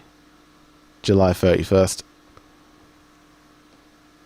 Is this a new font for Harry Potter? It looks like it. Because I don't like that T, the second T. Yeah, I don't. It's gross. it is a bit off. It's very it's a very gross. Yeah. It does It's like give me the somebody. creeps. It's like somebody's like sitting down and he's happy. Huh. If that makes sense. I was getting like tree branch vibes, but Yeah, yeah. he's like sticking his arms out. Yeah, it does I look like like that. I don't like it. Yeah. That's season 2 is being filmed. Can't wait for that. Can't wait for that. Oh yeah, there was the news on Emma Frost from the X-Men movie. Oh right, yes, yes. Wasn't she I think played it's a good by casting. Yeah. She looks like the actual person. I thought that was Margot Robbie at first. No, not Margot Robbie, No, what's she her does thing? look like Margot Robbie. a bit like her, and what's the Kidman lady? Nicole Kidman. She kind of looks like her. Oh, I think she looks more like Margot Robbie. I thought you were right on the head on that Yeah, one. like I see a bit of Margot, and there's a little bit of Nicole Kidman as well. Because she was in that babysitter film, and Oh, she okay. very much looked like Margot Robbie in that film. Oh, okay. Yeah, I remember that movie. Yeah, you're Witch right. of She the Holy does. She does. Night. Yeah, she does actually. Yeah. Have you seen or have you heard of The Witch of the Holy Night? GB is hyped for it. Witch of the Holy Night. What is that? Is that a movie? For Table's next film. Never even heard of this one. I mean, if it's a UFO table, I'm interested. They just never miss. It's coming to Japan on November 2026. It looks like a slice of life anime. I'll pass. Yeah. And it's not really Ufotable. It's like a collab with Ufotable and Type Moon. That's what it's saying. Type Moon and Ufotable. It looks interesting. It's giving me Ghibli vibes. Oh, But- I'm hyped again. It's like a schoolgirl Ghibli type You're right. vibe. Yeah, so yeah, Ghibli. Yo, you mentioned Ghibli. I'm interested, dude. I'm interested. There was another film that I tried watching, and I just couldn't. And I Oh, what's don't know if that? it's my setup. I don't know if it's the brightness on my computer or my monitor. I tried watching Obsession, but that film is so dark I can't see anything. Obsession. Obsession. How far did you get into It it? I think I got halfway, but at that point I just had to give up because it's just like two characters are speaking to each other and I can't see any of them. I can't There is a see scene when they're in the anything. room where it's very dark. I think that's by design, but it's better. It was better watching the cinemas actually. You know, Probably, because yeah. the room's so dark in there. You know. There was a scene where it's like just after he makes the wish and she's in his bedroom. They're both on the bed. But the scene is so dark, I can't see anything. And then the girl's saying, "What the fuck? What the fuck?" And then there's like a loud jump scare sound.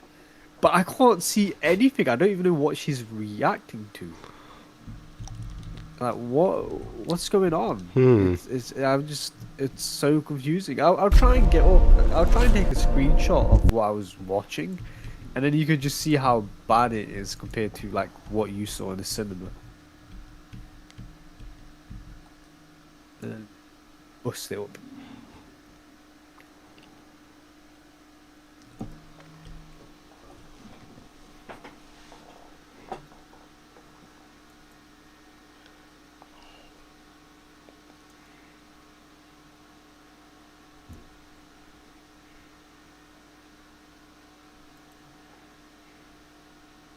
Well, Bora, I don't think it's loading up.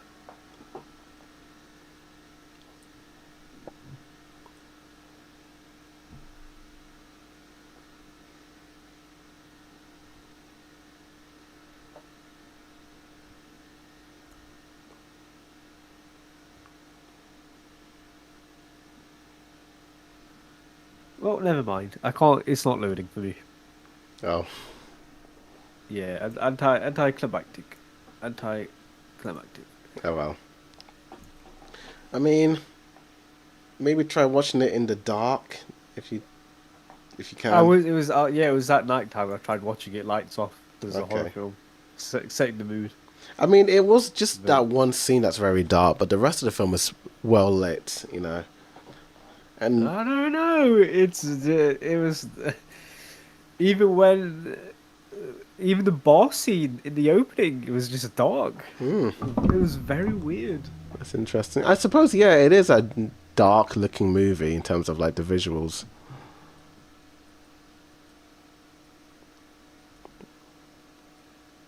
Like I'd just say push forward. You know. okay, but I can't see anything, dude. Like because the bar scene was a bit dark, but then imagine the scenes that are meant to be dark. It's pitch black. I can't see anything. It's Did you it's try empty. upping the contrast and the brightness? It's on max, dude. Oh It's on dear. max. It's already on max. Where are you watching it on? What service? Like, It's called Cineby. is that a legal site? Maybe, maybe. Okay. But I will. But Maybe yes, that's okay. It's the issue. illegal. Maybe It's that's illegal. But all the other films have no issue with. hmm. All of it is like totally fine. I mean, it is a pretty recent movie, you know. But Maybe it came they out on streaming though, maybe they don't have so the there is maybe they like a didn't HD. upload the proper version yet. Hmm. I almost would just recommend you watching it in the cinemas, but I don't know if it's gonna be. Nah, it's already out. I think like Yeah. it's not showing. All right. Wait, what streaming sites is this on? No, you can buy it and rent it. Oh, it's not on a streaming No, service. It's just a rent or it's a buy. rental Oh, buy because it's still in the okay. cinemas. Oh, okay. That's why it's a rental buy. So maybe you do have like an older copy of that potentially. It did. I promise you, the quality was good. It's like it was in HD, but it's dark. It was just, yeah, it's not good. Hmm. Oh well. I'd maybe find another site. Okay, there we go. It's loaded up. I'll try and take a screenshot. I'm going to have a look at another unknown site and see if Obsession is as dark as you say it is.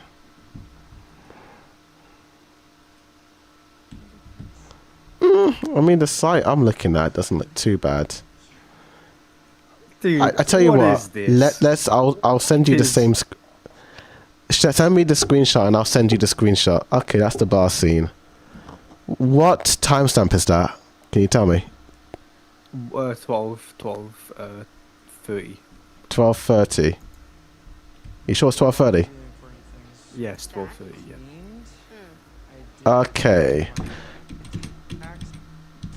Right. Let me take a screenshot of the scene that I am about to show you. So this is on another unknown website. Yes. Do. Allegedly illegal. Allegedly. Unknown website. But I have no. Like, let me have a look at that screen. Yeah, dude, you have a dodgy one. This is a dodgy website. God. Immediately, I'm looking at this and I'm like, that is not how the movie looks. Let me show you. Let me show you how it looks. Boom. Damn it. Look at that. Look at the difference right there.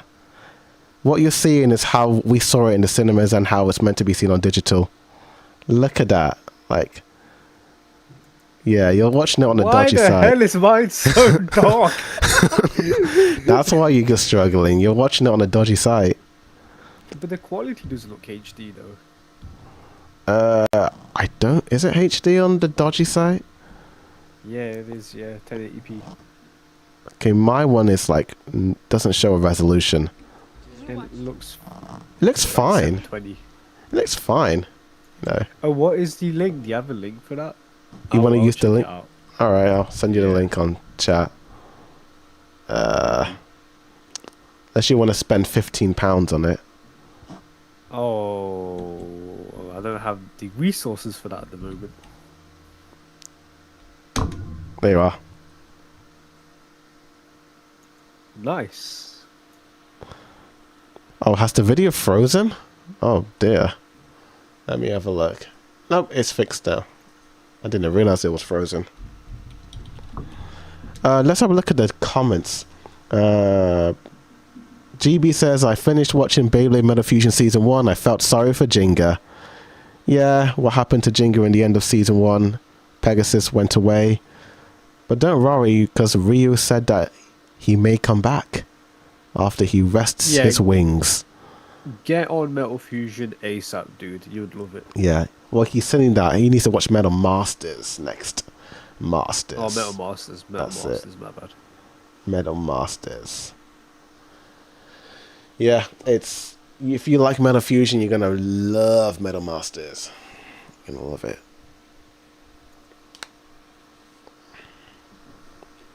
Damn, like what is that link that you see? Damn, that is It's dark, that dude. is I'm so struggling. dark. Yo, I didn't even. He's looking at I the think cat. this might actually be like a screen record of the movie in the cinema, like how people record in the cinemas. Yo, it's it could so be that. funny because like in the first 5 minutes he's like crying over his cat, but in the link that I was watching on, there's nothing there because it's so dark. He can't see anything. And on here, I forwarded it to 5 minutes, and you could see the cat. Yeah, It's you can right clearly there. see it's right there, dude. Oh god. Yeah, thank you. This is watch it from here. Yep. Awesome, awesome, awesome.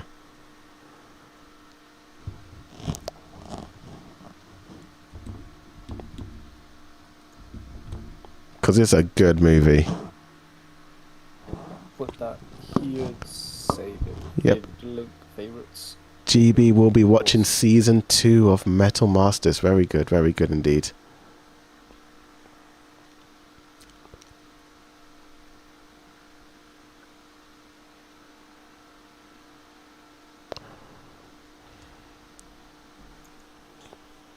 You also need to try and check out that Odyssey flick while it's in I cinemas. do need to see the Odyssey. Yeah. Odyssey. I'll be right back. I just need to go to the bathroom.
Hello there. Sorry, just went on a short little break right there.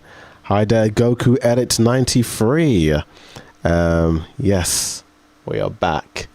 Just setting us up for the I'm next back. bit of Thank the you. section. I really needed to go. Oh, Yes, please, can I get a shout out? Shout out Goku Edits.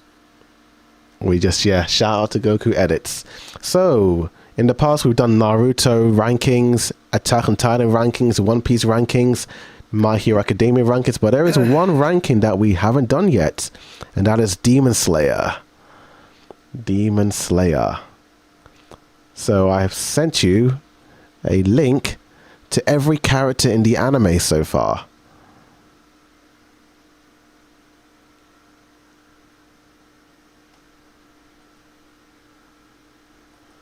Oh, can you hear me? Oh, I can hear you now. I think I Yes, was on yes, mute. yes. Oh, my bad. I was saying shout out to Goku Edit as well. Oh, I And said I'll shout. Yeah. yeah. So what I was saying is that we've talked about anime rankings like Attack on Titan, Naruto, One Piece, JJK, but what about Demon Slayer? So I have sent you a link to every single character in the Demon Slayer anime so far. Nice. Copy link. Paste.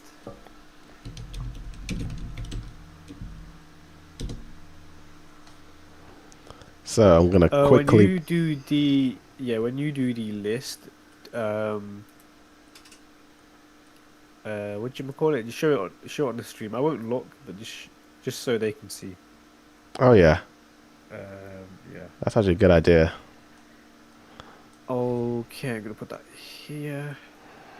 Don't know who that is. So you guys can look at my live ranking of each character.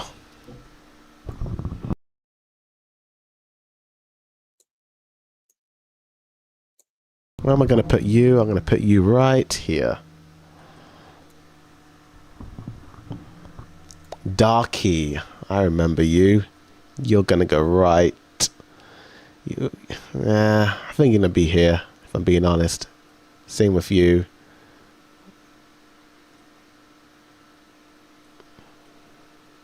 You'll go here. You'll go there. Gyoko, I forgot about this guy from season 3.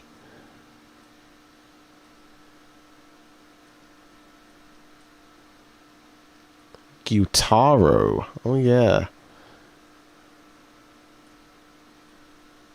Akaza. Akaza. I don't know where to put you actually. Here or here. Alright. Let me see if I can zoom into the screen so people can see it. There we go. That's better. Hanako. Oh, she's from episode 3. You're going there. Han Demon. You're going there. I don't know who this person is. Do we know Upper One's name? Because I feel like that's a spoiler. I think I've always known that name. I've seen it so many times. Yeah, I didn't.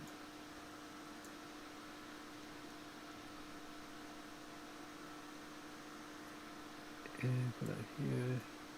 Put that one there. Who's Kozo?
Might be a controversial ranking.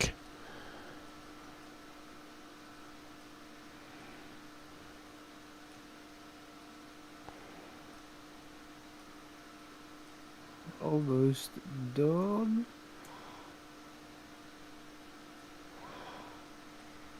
Okay. Are you going there? Or you're going?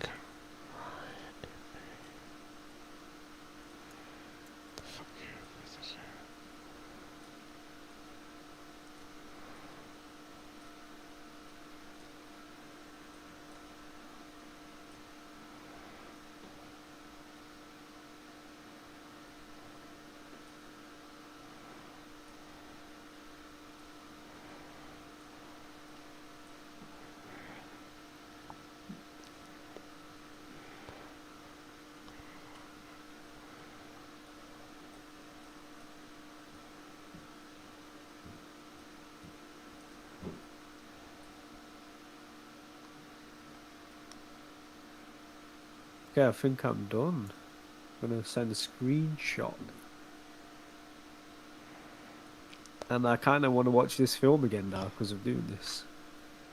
Yeah. I mean, I've seen it 3 times, but I wouldn't mind Well, seeing it I'm gonna again. watch on Blu-ray. Yeah, because apparently there's some changes with the Blu-ray. Yeah, I've seen some of them as well, yeah. But you're going to have to wait years for that because it's just the Japanese version. Unless they can translate it. I've illegally, I've got the version of Oh, okay. subtitles. So, allegedly illegally. Allegedly. Oh, you can go down. Here you go. Okay. Awesome. Alright, I've also done my list as well. Let me just have a quick scan through. Very different lists. You know what? Wow. I'm just kind of like having one more scan through.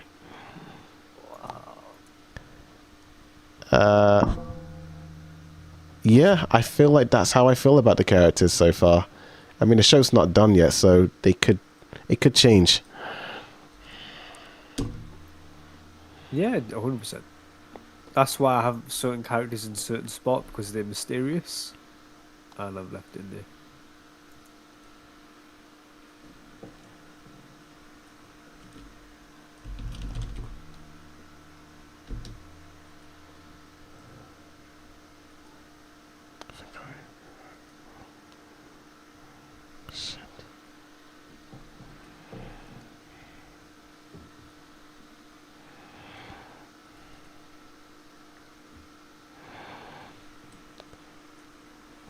Oops.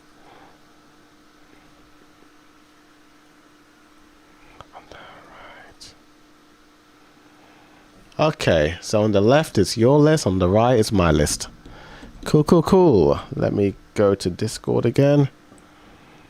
So, as you I can think Infinity Castle is coming out in 2028. oh, let me zoom out. I don't think you can see all of that. Wait.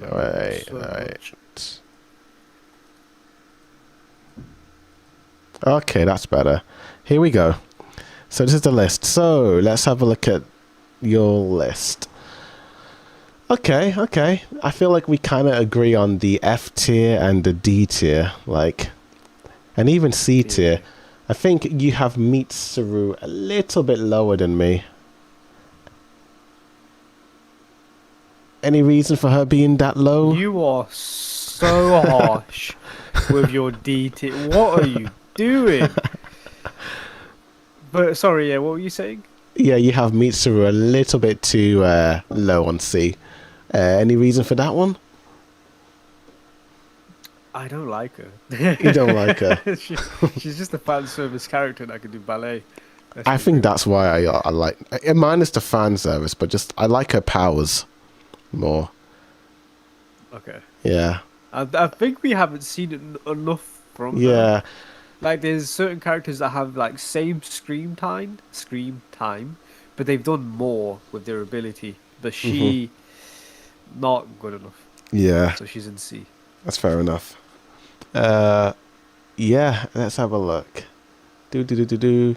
You like the three gals a little bit more than me from the entertainment district Just arc, like Tengen, just just like like Tengen. Tengen. I just felt so indifferent to them. I'm like, yeah, they all kind of are just there, you know. They're They Tengen's risked their wives. lives to try and poison Gyatro, They did, they and they did. could have easily died. They actually You know, did. they just sacrificed their lives. You are right there. You are right. I did actually forget that. But I still put them at D. Okay, that's rough. And you like Darky a lot more than me. I think I like Yeah, the I like dude her. more. I like I like her. Gyutuaru. Yeah, I like her more than Gyatro. Really? I Ah, think it's opposite to me. when, yeah, it's because she was like very mysterious. She's in that in those houses and whatnot. She was like being abusive, and it's like that mystery around it all was awesome. And then Gyatro comes and he's just like a plain villain. There was no Yeah. color to it. I think what I like more about him was his battle with Tengen. I think he just was cooler in battle. Like, and the way he Possibly, was yeah. walking as The well in like battle the was final better, yeah. episodes, like that was really cool. Yeah, you like Aoi, whatever her name is. You like Oi, her a lot more. oi. Yeah, Ioi, sure, okay. yeah. Damn, Kaguya. That You have Kaguya that low. which one's The Kaguya? the master of the Demon Slayer. Kaguya, where? You got him at Bloodline? C. Yeah, right there. Oh, Kaguya. Who is that one again? Is that the guy who blew himself up? Yeah, that's the master of the Demon Slayer. Lame. Oh, you're Lame. So lame, I dude. like him. I So like lame. him. I like him. Such a lame, oh, dude. Ah, I like him a lot more. I think he's the heart. You know, he got all these ruffians together to form the Demon Slayer. You know, it's cool. Really cool. But yeah, yeah, you like AOI a bit more than me. Why was that? To be honest with you, I think Kanoi should have been there instead of Aoi. I've mixed up the two characters. Yeah, Kano I like a lot more than AOI. Yeah, yeah, Where it did I should have put been. Kano? I don't even know where I put Kano. Oh, I'm looking at the wrong list. Yeah, I put her at C. See, yeah, Yeah. she should be in C for me. Damn, F. Damn. F tier. Yeah, this wrong character. I made a mistake. It's a different. Whoa. I'm thinking of a different character. So you put Shinobu on B after everything she did in the movie? Yeah, she would have been C, but she did do well. But I think she's dead, so that's why she's in B. If she's alive, I would put her higher, but I generally think she's dead. Okay. Yeah. I just like her a lot more, you know.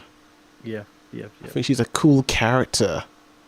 Cool character, but damn, Guillaume at B, dude's the GOAT.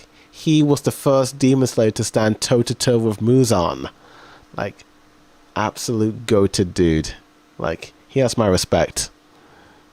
And he can't even see as Mhm. well. Like, damn, that's impressive, you know. That's true. Yeah, yeah. Yeah, I think if we see more of him, I'll put him higher. He's not really fought an upper demon yet, fair enough. but he's still, high up B. Okay, let's have a look. So, yeah, Nezuko, Genya, yeah. Okay, okay. Yeah, me and you put Zenitsu at the same place. Surprisingly, Inosuke is not S tier, isn't he? As you don't like him as much. Which character was that again? Sorry. Inosuke. Inosuke, Zenitsu. So with Zenitsu, I thought it was a bit disappointing that he just done like the one-hit kill on his former friend or whatever, and that was it. If we got more of him, I would have put him up there with S. with Inosuke, his time to shine will happen in the next movie, and depending on how he does, I might bump him up. That's fair enough. That's fair enough. I'm a bit surprised you have Doma so high. That's very surprising. I didn't really think much of that character. I love that fight with him and Shinobu. Oh yeah, the fight And was he was cool. so mysterious and like, Ah, what is he playing at and all that stuff and his backstory and all that stuff. I just sort of The saw it as an. malice and all that. Okay. It was interesting, very different Yeah. from all the other characters. Because what is he, a priest or whatnot, or a king or a prince or I whatever? thought it was like a prince or Look- something like that. Yeah, That's it's very interesting. very cool. And you have Kobayashi. Can't even say that name.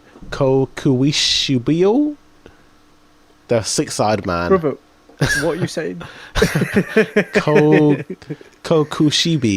Kokushibi. That's it. Isn't it Kokushibo? Because it's an O at the end. not an I? Kokushibo. That's it. Kokushibo. I couldn't read it from here. The words were so tiny. Kokushibo. That's it. Kokushibo. Or upper rank one. You've I got don't him. even think they say his name in I the film swear yet, they so said it. Okay. They say it. Ah, Okay, I I don't know. thought they don't did. remember. Might be my imagination. I get that, but you have. So who's the other guy? Yoichi? Who? Yeah. What does he do that ranks him at S tier? Don't quite remember. Is he the spirit of Tanjiro that's in the sword? Because there was that scene in like season 2 or 3 where he kind of appears. Yeah. That's cool. That's cool.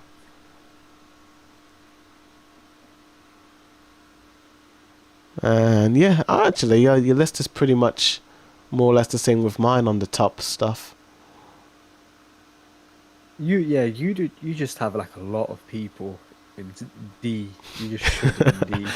Yeah, I wasn't feeling those characters, if I'm being honest. You put upper one in D. Yeah, he doesn't do much. He's just there. With six eyes. He's aura farming, dude. Like He's he's proper aura farming. Just got 6 eyes. You know.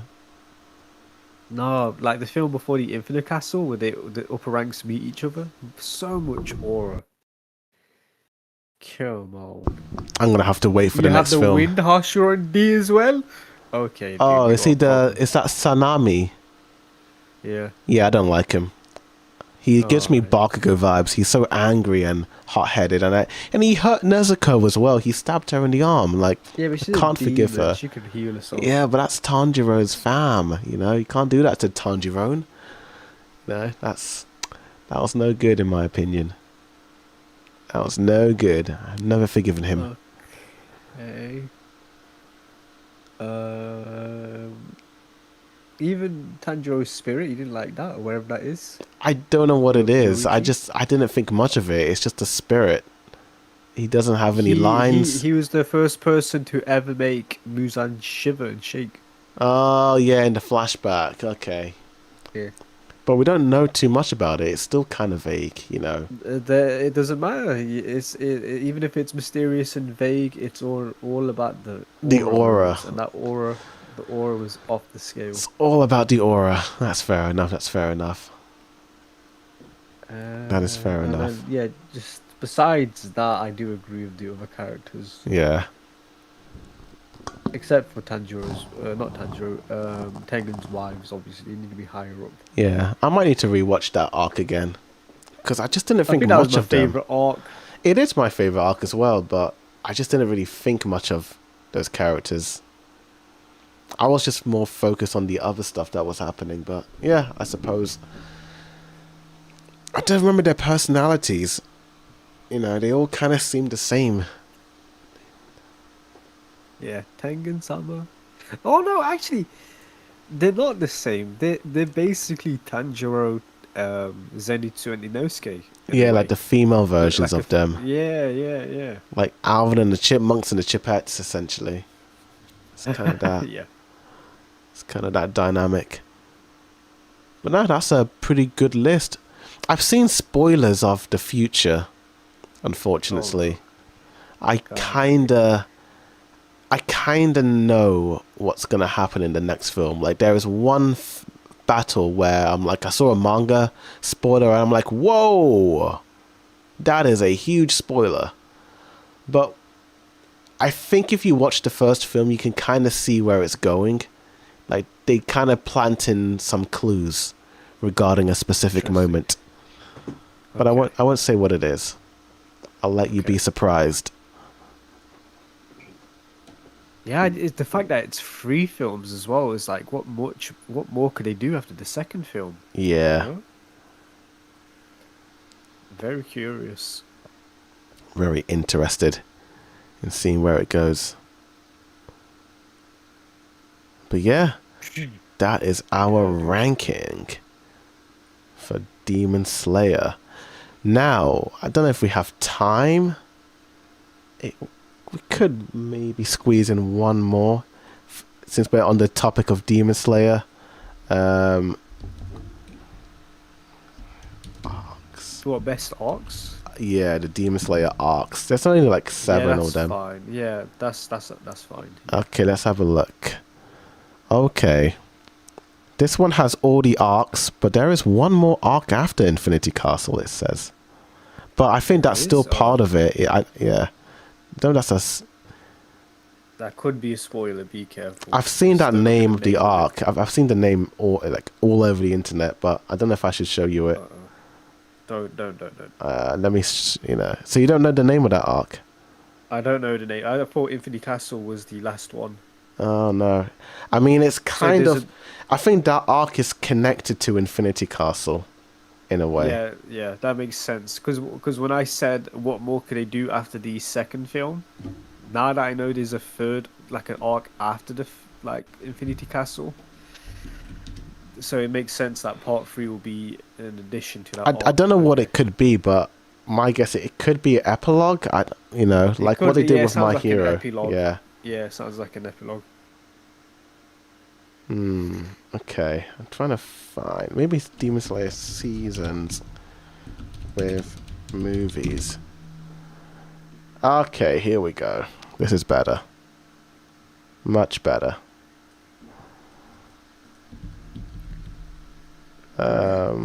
Okay. Send that across. Thank you.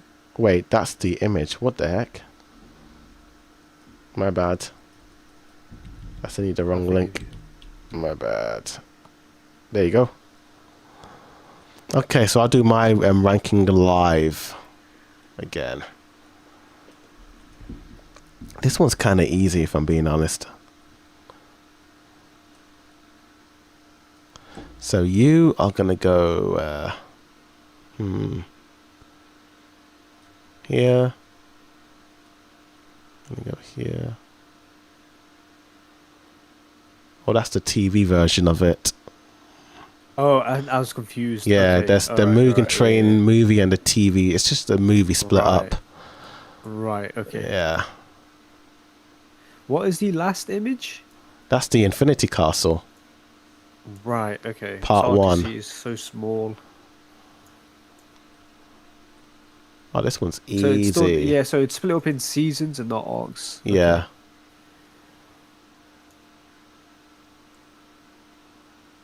Okay, I think that's I think I'm done. Is that the one? Cool. Alright then. This will be a very easy one. This will be... Keep going.